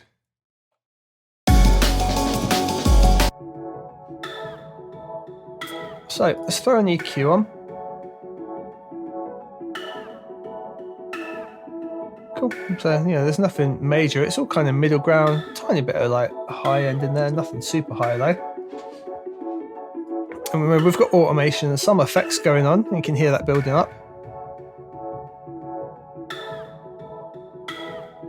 I think what we can do actually, we're going to make use of this reverb channel because I probably not. No, we are. We're going to have our own reverb space for these. I'm going to look at putting the wood block in a little reverb space room and maybe even a delay. So I'm going to make a little delayed reverb setup for this. So I'm going to give this its own bus as well. We're going to call it Rev Del, which for me is just a reverb delay. I'm not going to color it because I might use this for other things as well. And what we're going to do on here is we use Space Designer, Chrome Reverb. It doesn't really matter. Like I like Chrome Reverb. Some people don't. You know, needs must. Like use what you like. I find it so flexible and useful. That's what we're going to roll with. Now I'm not going to use the bus just here. We're going to solo out our wood blocks. And we're going to send them to that reverb. Now, first off, that sounds cool. Let's switch this to smooth space. Yeah, that kind of gives us that delay feel. In details, I am going to pretty much box it off so that we've got no high end. Just change the Q and change the slope. Oh, really? Can we not have an 18 dB? All right, fine. We'll do that.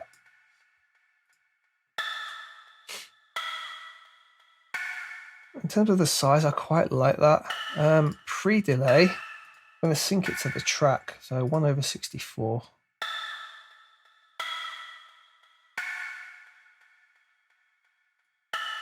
I like the way it's working. Let's try out the distance. So much I'm going to dial that back. The decay, let's sync the decay to the track as well. 1 bar is maybe a bit much. Let's do 1/2. All right, how is it?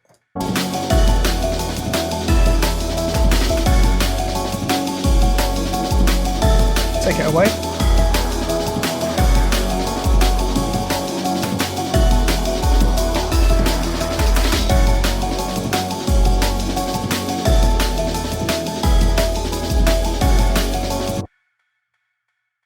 I mean, it's cool. I like it. Again, level-wise, like we may as well wait till the whole rest of the track's balanced before we really like start tackling that. But it's got an effect in the sound and the feel that I like. We leave it there. We'll roll with it. We've built that bus. It's cool. And there's potentially other things we can put in there as well. I mean, maybe. Let's go. So it's on bus 14. Yeah, definitely needs to come back a bit.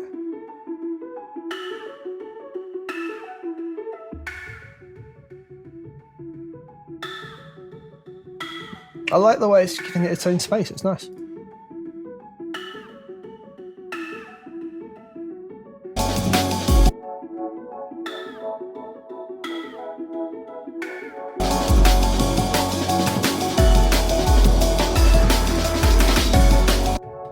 I think something else we're going to do here, like I said, we looked at the EQ. Everything's pretty well controlled. I am just going to be sure that there's nout going on in the low end because I want the space for the bass and the drums to be there basically. So I'm going to take it to about 120. If you remember, that's roughly where our like kick was hitting around. And it just gives it that space. It guarantees it's there for it. You know, there's some instance where it's popping up there. It's now guaranteed that's clear for us. We're just going to leave that in there. I'm going to glue them together a little bit with a compressor. I like the Studio FET a lot. I use this compressor a hell of a lot. I'm going to keep it super, super lean, like 1/3 there. Quite percussive sounds, like 50 milliseconds is probably all right. Around 51 is probably okay.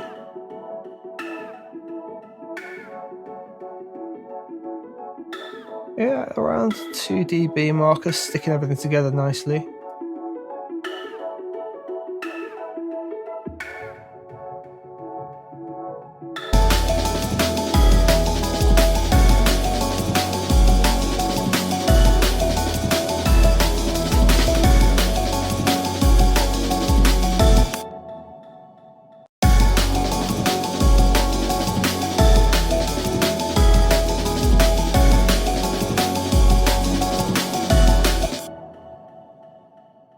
I think that pretty much levels it out for the like creative elements we're going to look to add. The big thing for me was having that extra like texture and uniqueness added to that bass line. Even though we built it in Alchemy, we got the sound that we like out of it. What we're going to do in the next video is I'm going to show you how to get a balance, or at least how I approach getting the balance. But what I will do is probably tell you or show you the tracks that I like to use if you don't follow the channel and don't know them already. And yeah, we'll look to get a nice solid balance of the track, then we'll get the detailed separation and mixing, and then we're pretty much there, guys. Let's go. That's probably about right there. So I just push that up above where I'd want it to, so my ears can latch onto it, and then when I bring it down, I can still really focus on it. Whereas if you just bring it up slowly, your ears struggle to find it. You make it too loud, your ears go, what the hell is that? And you can just focus on it when you bring it back down. It works nice. What's up, guys? We are continuing on with our track from scratch. In this video, what I'm really going to be focusing on is getting the balance. This is not the mix. This is basically dropping the levels down, getting everything so the track sounds as balanced as it can before I have to start EQing, compressing, and fixing all those issues. And I'll walk you through the kind of tips and steps that I use. Since we're keeping it purely Logic, I'm not going to use any of the third-party tools I often use, things like tonal balance and any of the frequency analyzers that I might normally use. Purely going to keep it Logic so you guys can not have to worry about any of that and dive in. So yeah, let's get into it, huh? Feeling heavy, but now I'm steady. Going up, I'm hitting the ground. All right, so at the minute it sounds okay, but the balance is definitely off. We can hear all the elements, and one of the first things I would recommend doing is I always turn my volume right down. So just here I've got a UAD Apollo. I can just control it just with a nice little swoosh of the old knob just there. And I'm going to monitor at a really low level as I bring everything back in. So that's tip number one. We're going to start at a really low level. We want to be able to make sure we can hear every element at that lower level. Now, the other thing is I've got a few things set up as buses, right? So the arm and brake, for example, instead of tackling all the individual parts, which we might do as we go through, and we might look to EQ some of them, we're just going to be adjusting its bus overall just to get the brake as it is now balanced out. When it comes to things like my drum bus here, we're going to be leaving that as is, right?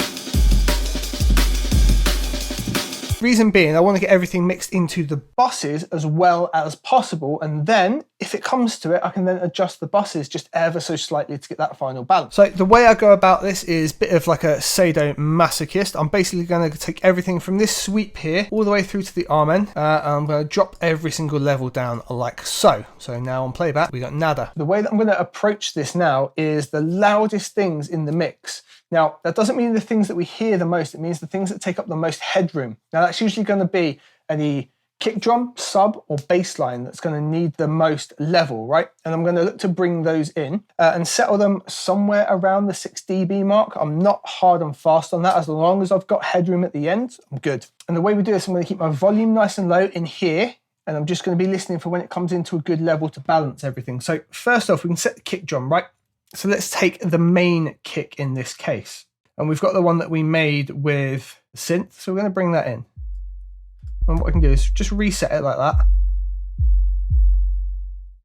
All right, and we can see, that's going around -8. Now there's loads of low end in there, and it's going to fight with some other things later on. So -8 is probably a pretty good place for us, all right? Now the next thing, the arm and brake, it's got a kick drum in it. It's a little bit higher up in frequency, but we want to make sure that comes in. So volume nice and low. I'm just going to be bringing my brake in now.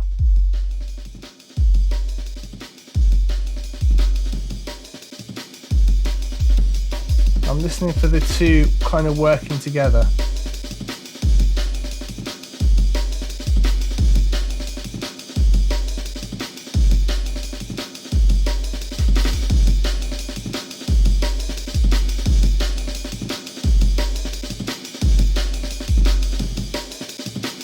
You can see there, even with the heavy kick being at -8 and bringing the brake in, we're actually already at -5 in our stereo output, right?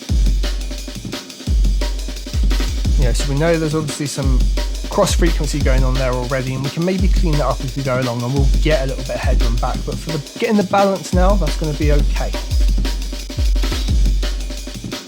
Right, so now the next big thing that really is going to sit in there is going to be the bass. The bass is occupying the same low end space as these.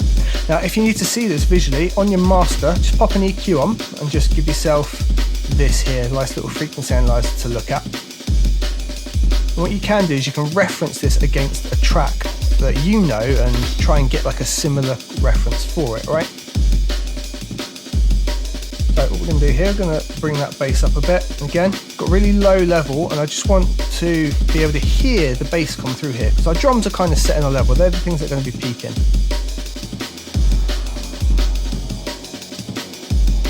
Even there, I can hear the bass coming in, but I can't hear all of it. So I'm going to bring it up.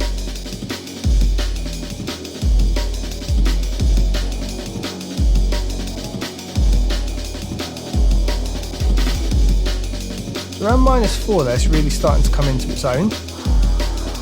Level wise, you know, super low. Bring it a bit higher. And I'm gonna just overshoot it so it's too loud. It's dominating over here.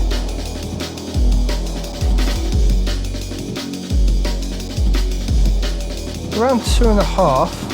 Even though my volume is super low, meaning it's hard for me to hear low end things, I can hear a lot of what's going on with the bass.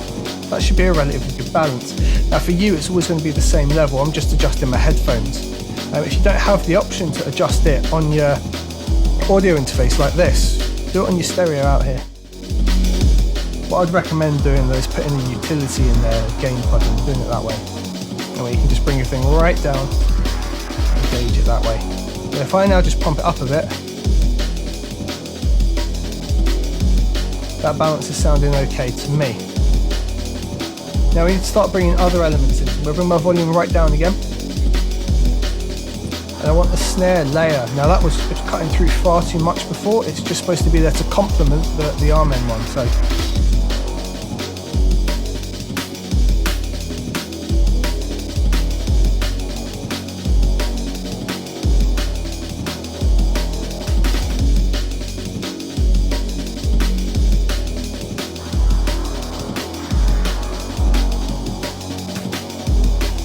about right there.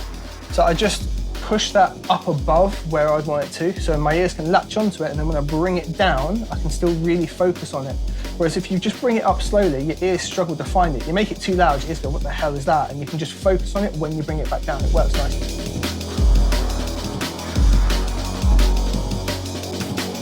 Okay, tape verb, we're just going to hold option and just let that all come in.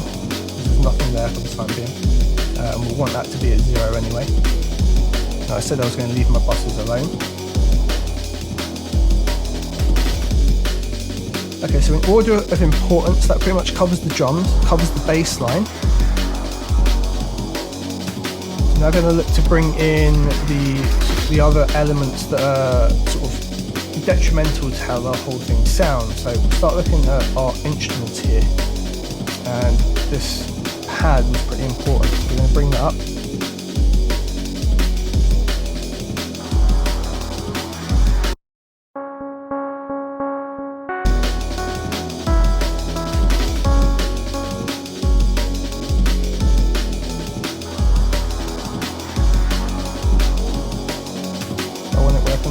Hear it even though it's super quiet.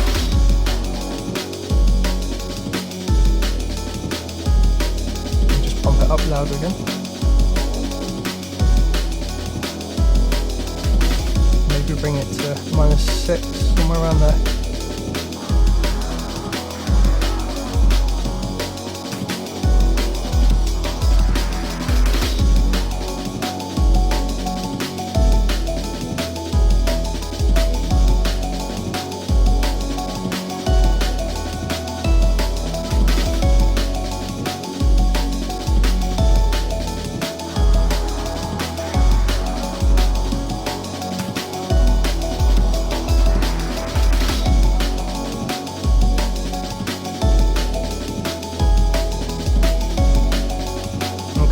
Those main instruments brought in, and just brought them in order of kind of importance more than anything. The more frequent ones in, and then the incidentals can go in around it.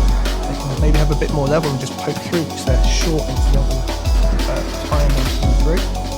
And the vocal pad's quite important. Bring that in. I'll bring my volumes down again.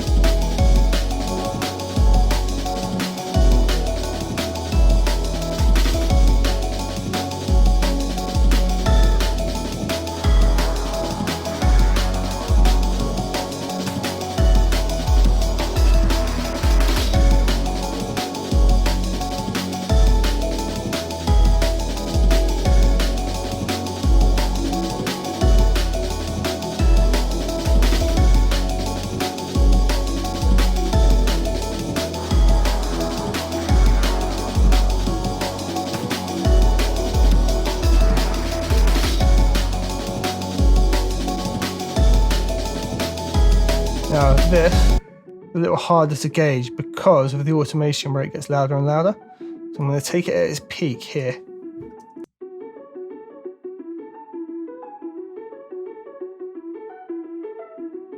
And just set it to that.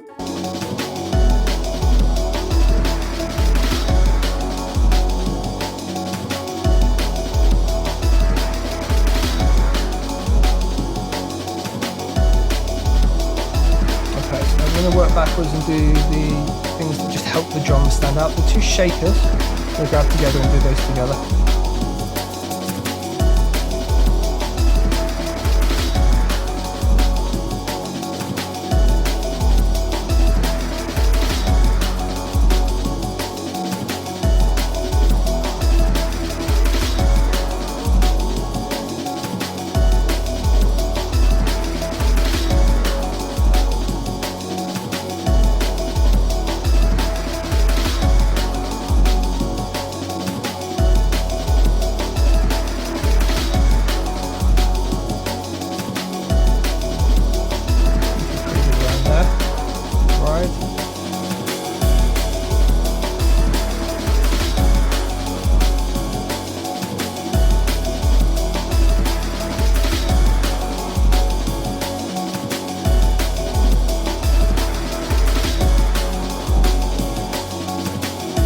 Okay, so that's all of the main elements brought in. Now I'm just going to loop around the effects sections here, where we've got these three effects. I need these guys to come in and be a similar kind of balance. I'm going to do them all together for the time being.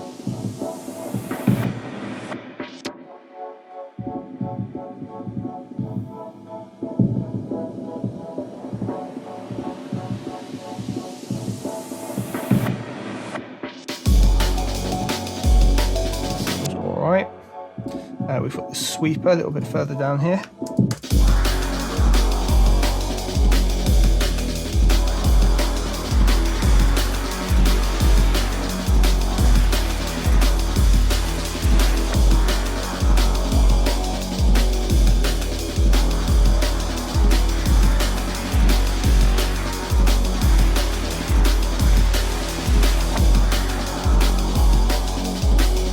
That -3 feels about right for that.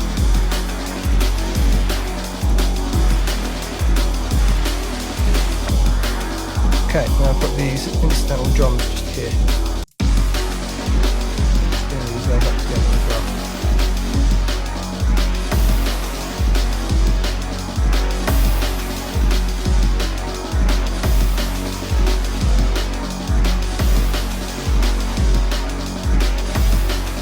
I'm just going to have a listen through now and try and cover as much as possible. So I'm going to have the sweeps at the start, move over into this section here. And I just want to listen to the balance, and I'll listen to it at a slightly higher level, but not loud, right?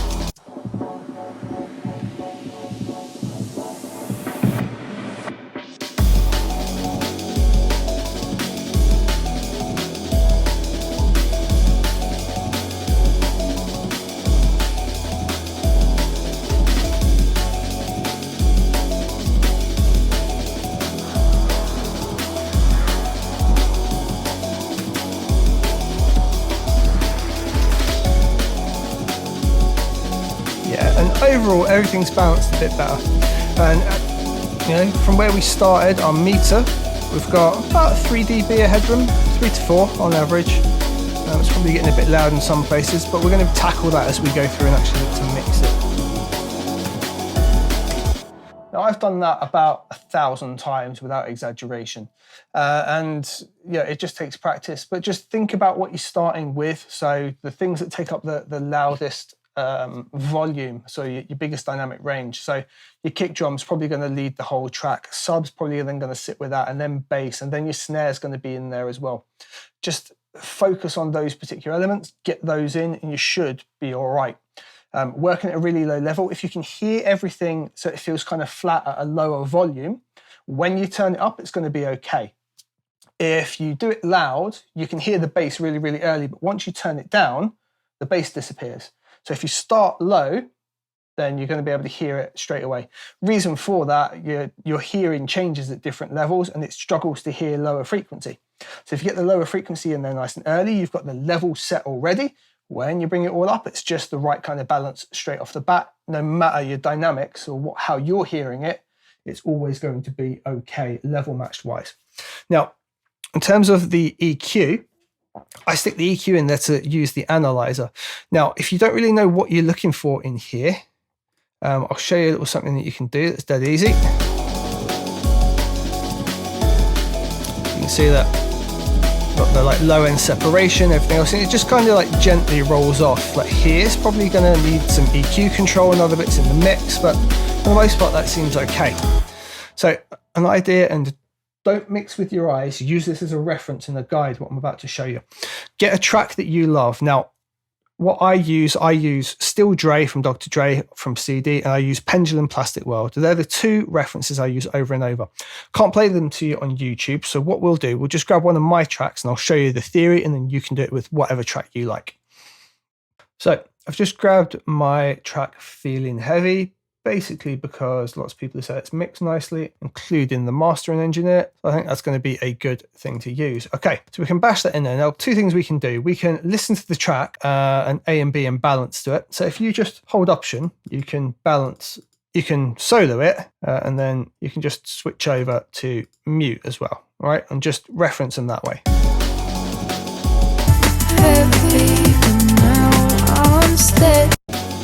Now you can probably hear Feeling Heavy way, way louder, all right? So one of the things you need to do is gain adjust it. I like to bring it down sort of like somewhere between 8 to 12 dB. It's completely up to you, but just so you've got that reference of working at a lower level. So we could do that by just opening up the inspector while we're on the track, gaining it down here. Or we're going to put an EQ on it anyway. You can use the gain in the EQ as well. So let's put an EQ on this track. You can take the gain here and we can like drop it by whatever, 9 dB. It's completely your choice. There's no hard and fast rule. It's whatever works best for you. Now, the other thing that we can do here is we've now got a reference of Feeling Heavy versus our balance. And do you know how I said I've done it 1,000 times before? Well, they're not worlds apart, are they? But if you found on your track, for whatever reason, you've got like massive spikes sticking up like that, and you see on the others that that's not there, well, you know that your balance with your snare perhaps is far, far too loud, and you've just got a visual reference to show you what's going on, yeah?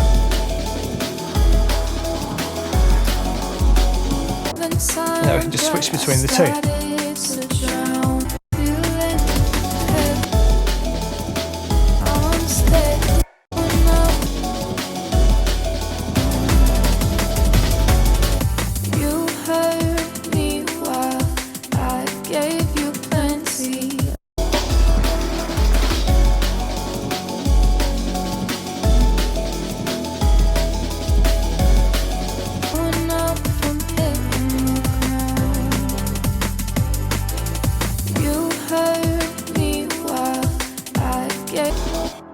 Now, all we're doing here is we're listening to the balance of the track, not the separation, not how it's mixed and where everything sits. It's just the balance. You know, can we hear all our elements together? Are they sitting in the right place? Does the curve look similar to what we've already got? And we're going to carry on doing this kind of reference as we move into the mix stage. But that, guys, right there, that is how I balance down a track. And once I've balanced it, we're then going to be looking to move into the mix. What's up, guys? Here we are nearing the end of our track from scratch. In this stage, I generally just do the mix down part of it. And the way I approach it is a little different to some people, but I generally get great results with my mix downs. So I'm going to walk you through the theory of what I do, show you a couple of techniques, but honestly, we're not going to record the entire process. Probably going to take a couple of hours. And well, it's just the same thing over and over in a lot of cases. But what I'll do is record some key parts, show you how I make decisions, and then you're able to apply that yourself. And equally, you'll be able to download the project and you can then tweak it and see everything I've done myself that way as well. So let's get into Logic and crack on. Feeling heavy, but now I'm steady, going up from hitting the ground. way we're going to approach this is relatively simple. I'm going to do a little bit of listening from the offset and just decide on anything that maybe could stand out or be a bit better. I'll use the reference track, so I'll just snap into the reference every now and then and just have a listen to that and listen to how things pop in that. Ideally, use a reference track you love. For YouTube purposes, I'm going to use one of my own tracks so I don't get a copyright hit. You heard me while I gave you plenty of love. You know, I'm listening for things like how those highs in that other track are really going through. By the way, to set up this, just have that track on mute, just hold Control, hit solo, and you can quickly A and B. So there straight away I can get a feel that the high end, so the drums, can maybe benefit from coming up a little bit. And it's not necessarily a level thing, it's some of the frequency coming through that doesn't necessarily exist in what we've got, but we've got shakers and things, so we can definitely use some of those to bring it through. Now the first thing I'll tend to work on, I'll work on the buses. So I try to get everything sound great as a bus, and then I'll go back and troubleshoot if need be. So having listened to this, we'll get an EQ on.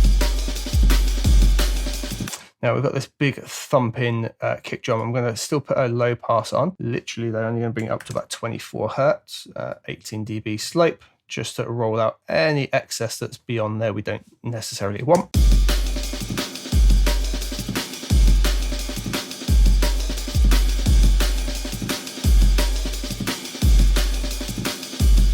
You know, all the drums are sounding pretty good. They could maybe benefit from a little bit lift overall, just add a little bit of shine onto them.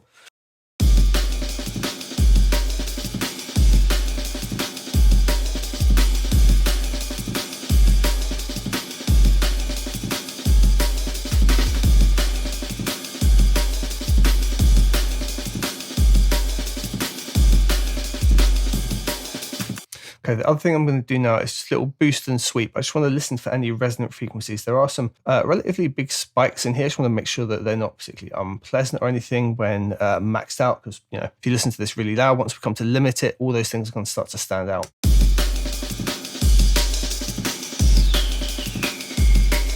Don't want to go too narrow.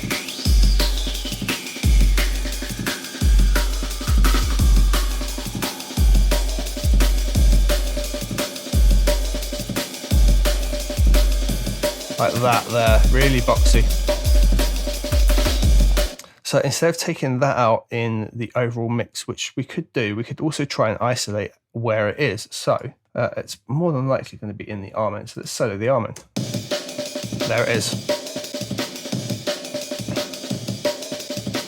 So we found it at 595. Let's get up the EQ that's on the arm end break, which in itself is a bus anyway. And we'll take this point here and we'll just go 595. And we'll just take it down a couple of dB and narrow it out.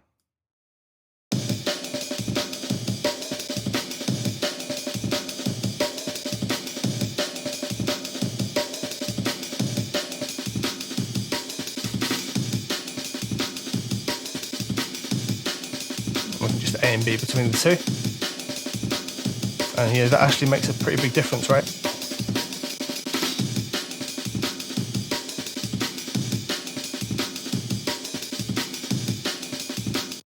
Yeah, it's present in the arm end, but it's still coming through up here, which means there's something else, and they were just layering together to create that problem. So we can narrow this down even more. I'll maybe bring it out as much as 6 dB.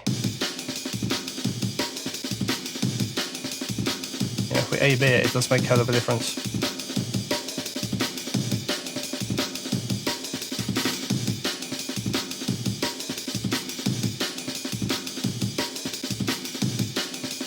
Put everything together.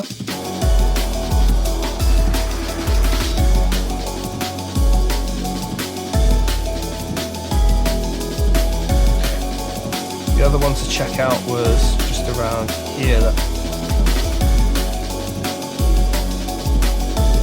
Yeah, it's actually fine. It's not causing any horrible boxiness like the other one was.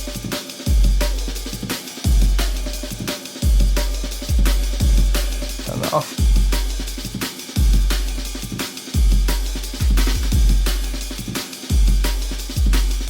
Now, the other thing when I was sweeping through, it sounded quite nice lifting between 1 and 2K, so probably like 1.5. So I'm thinking we might actually put a little bit of a boost up around here. We'll have a listen. About here.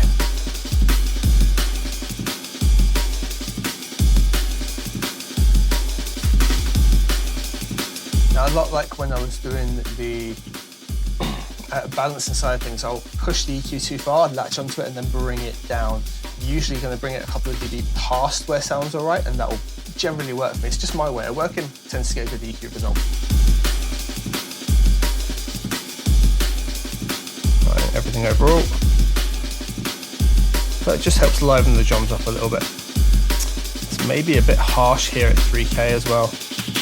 Here. Just going to bring that down ever so slightly.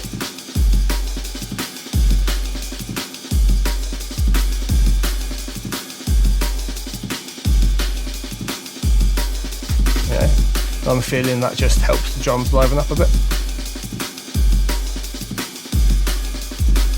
Now, something else we need to look at that is a problem in lots of the low end. We've got the kick and arm and are fighting a little bit. So just gonna get those two EQs up next to each other, and we'll maybe just have to roll some more out or in. We'll see how that goes. Although no, they shouldn't be touching each other. Might just be the tiniest bit around the 100. Yeah. So maybe roll a little bit more out on here.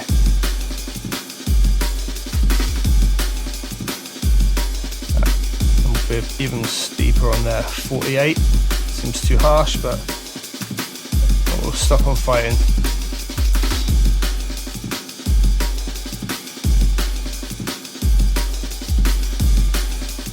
Now what I'm going to do off stream is probably go through all of the sounds in the arm and break and balance them, maybe put reverb on the snares and things like that. You'll be able to dive into the project and do that rather than showing the very long and arduous process. So the next big relationship is definitely between the bass and the drums.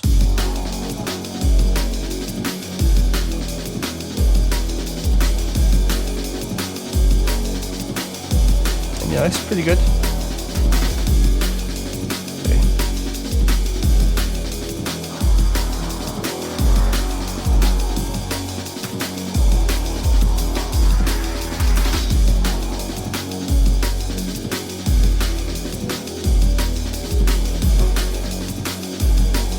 Got space around here where all of this is, and these are just going to be allowed to poke through. What we can maybe do to make sure that the fundamental is always poking through, we could use an EQ and dip it around here, it's around 200 hertz. We get a bit more snap in that snare straight away, you hear that?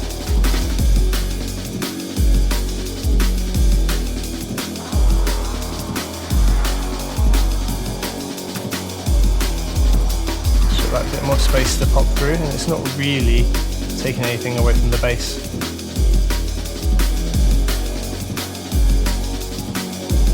Now the other thing we can do is a bit of sidechain compression just to add a bit of rhythm, and I think I'm going to link it to the really heavy kick. So on the bass we've got the compressor just here, and just doing a very simple bit of control at the minute. What we're going to do, we're going to copy it and make a sidechain one. So we're just going to hold Option down, drag that down, and I've got a nice preset called the FET D&B side. What I can now do is just send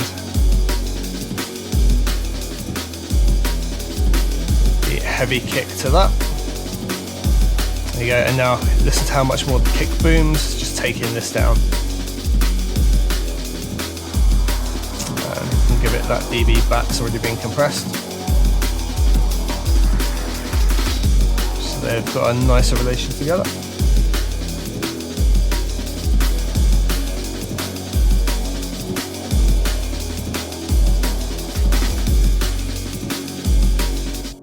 Okay, so just going back to the individual elements of the drums, I just want to have a look at the two shakers here.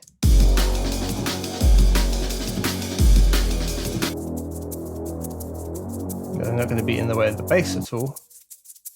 I was just noticing with the little dip we've done at 3K where it's a bit harsh, they may be getting a little bit lost. So just pop an EQ on both of these.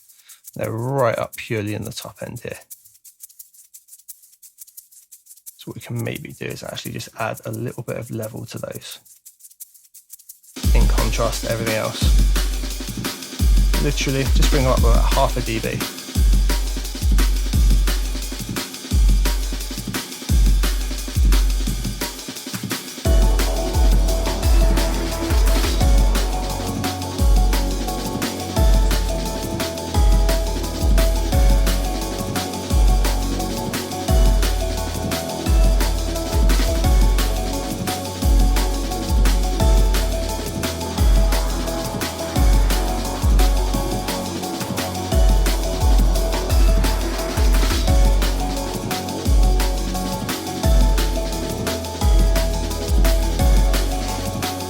Okay, so let's have a look at the instruments now.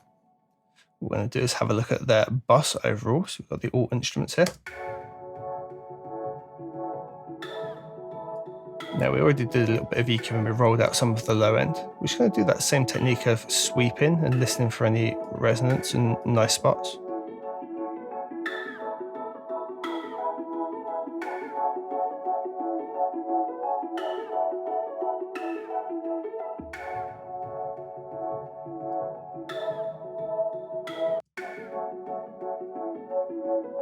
There you go, that space just there, so 560, not particularly nice. So we'll give that a dip.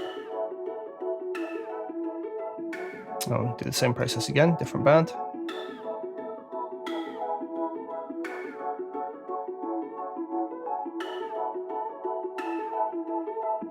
And this here, it's not much at all. It's not very nice. So we just give that a tiny step, except I'm going to make this a really smooth curve out just to that section. Yeah, it was only bad at a really extreme boost of 13, but just take that away.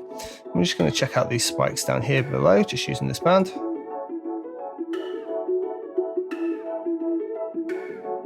One maybe a little boxy, not particularly unpleasant in any way. Now, I did like a bit of a boost around here as well. Right around 2K. It's going to be right around where the snare sits. But the thing that's mainly popping through here, we can look at individually, and it's going to be our funny little wood block sound. So let's take that. And what we can do is use an EQ on that, and we're just going to isolate it. What I'm going to do is give it a little boost, both top and tail, like this.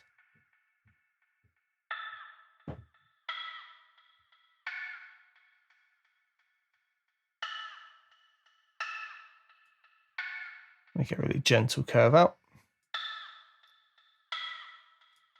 Let's just check that back in context.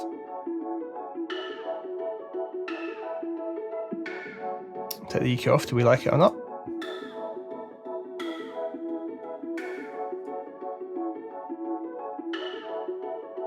I like what it's doing with everything in.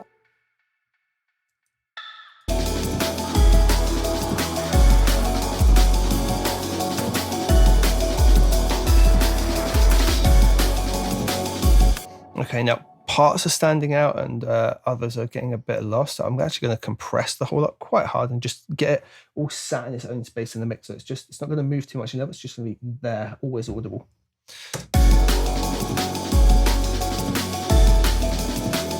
The way we're going to do that, I'm going to compress it by as much as 5 dB, but we'll see how we go. I'm going to do it by raising up the ratio in this instance now.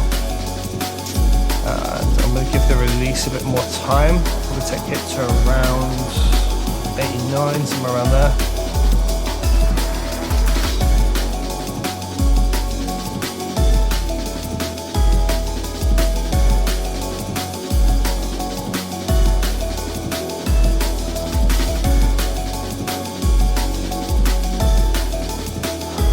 They're a little bit lost. It just brings everything in.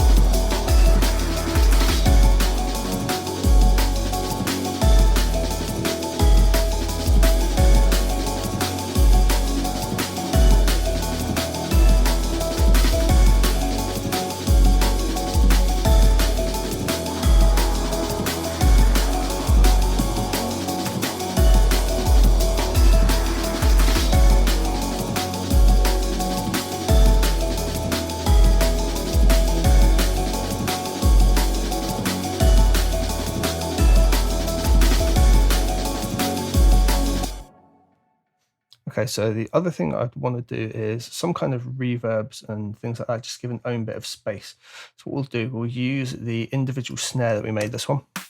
So at the moment it's super dry. I just want to give it its own bit of space. Now there was already one made in here, which is the small 4, I don't know, it came with the drum kit that we added in. So we can send to that bus, and we will do just that. So we're going to go bus, and we'll send to bus 5. That kind of does the job, but I'm not a huge fan of what it's doing. So I'm going to take the chorus off, that's for sure. Space Designer could stay on there. Let's have a look and see what we've got. Drum booth, I like to use like small halls and things like that usually. Yeah, there you go, the short snare hall. Right, so pre-delay is 0. It's the delay built into the sound itself.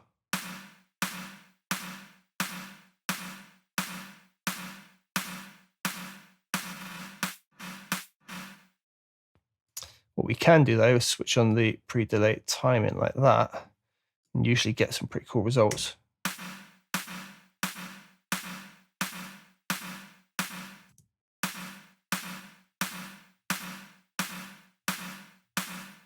Hopefully it can be in time with everything else. A nice way to check it is to usually put like another drum in.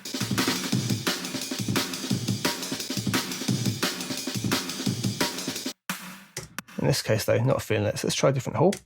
Yeah, that's literally instantaneous. That's synced.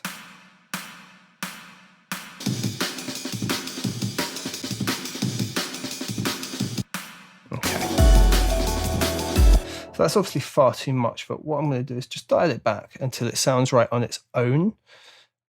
And, you know, it'll be a little bit too saturated on its own. But then when you bring it into context, they're usually all right. Something like that, you know, sounds really isolated, but in an actual mix now, when we bring the rest of the drums in, it's pretty well. Now I'm going to use that space as well and bring the rides and shakers into that same space. I'm going to do all 3 at once. So what we can do is hold shift to select all of them, send them all to bus 5, and we can bring them all up together. I'm going to overshoot it and dial them back.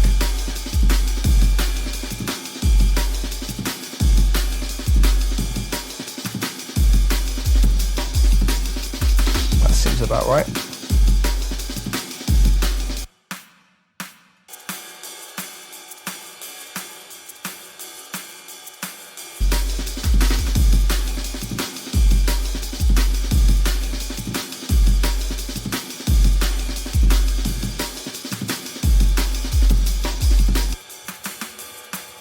That's everything that's coming through there.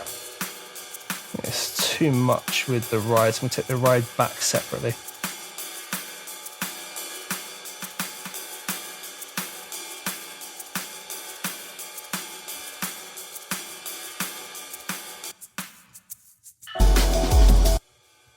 That's what we've actually got coming through.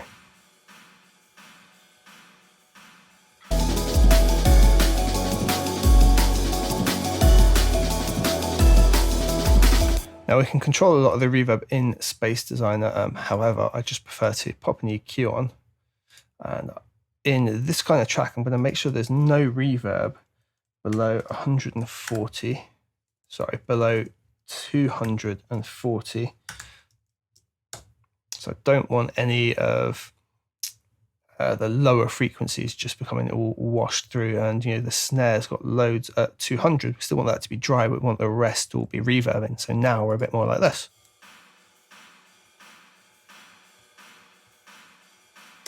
You know, it sounds quite fake as a reverb, but it works in better context in a mix.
overall, I think that's really starting to come together,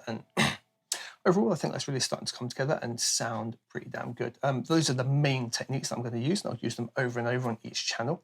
Anything creative, I mean, that really is down to you. Like I say, you'll be able to download this project and really blast through it and see everything I've done.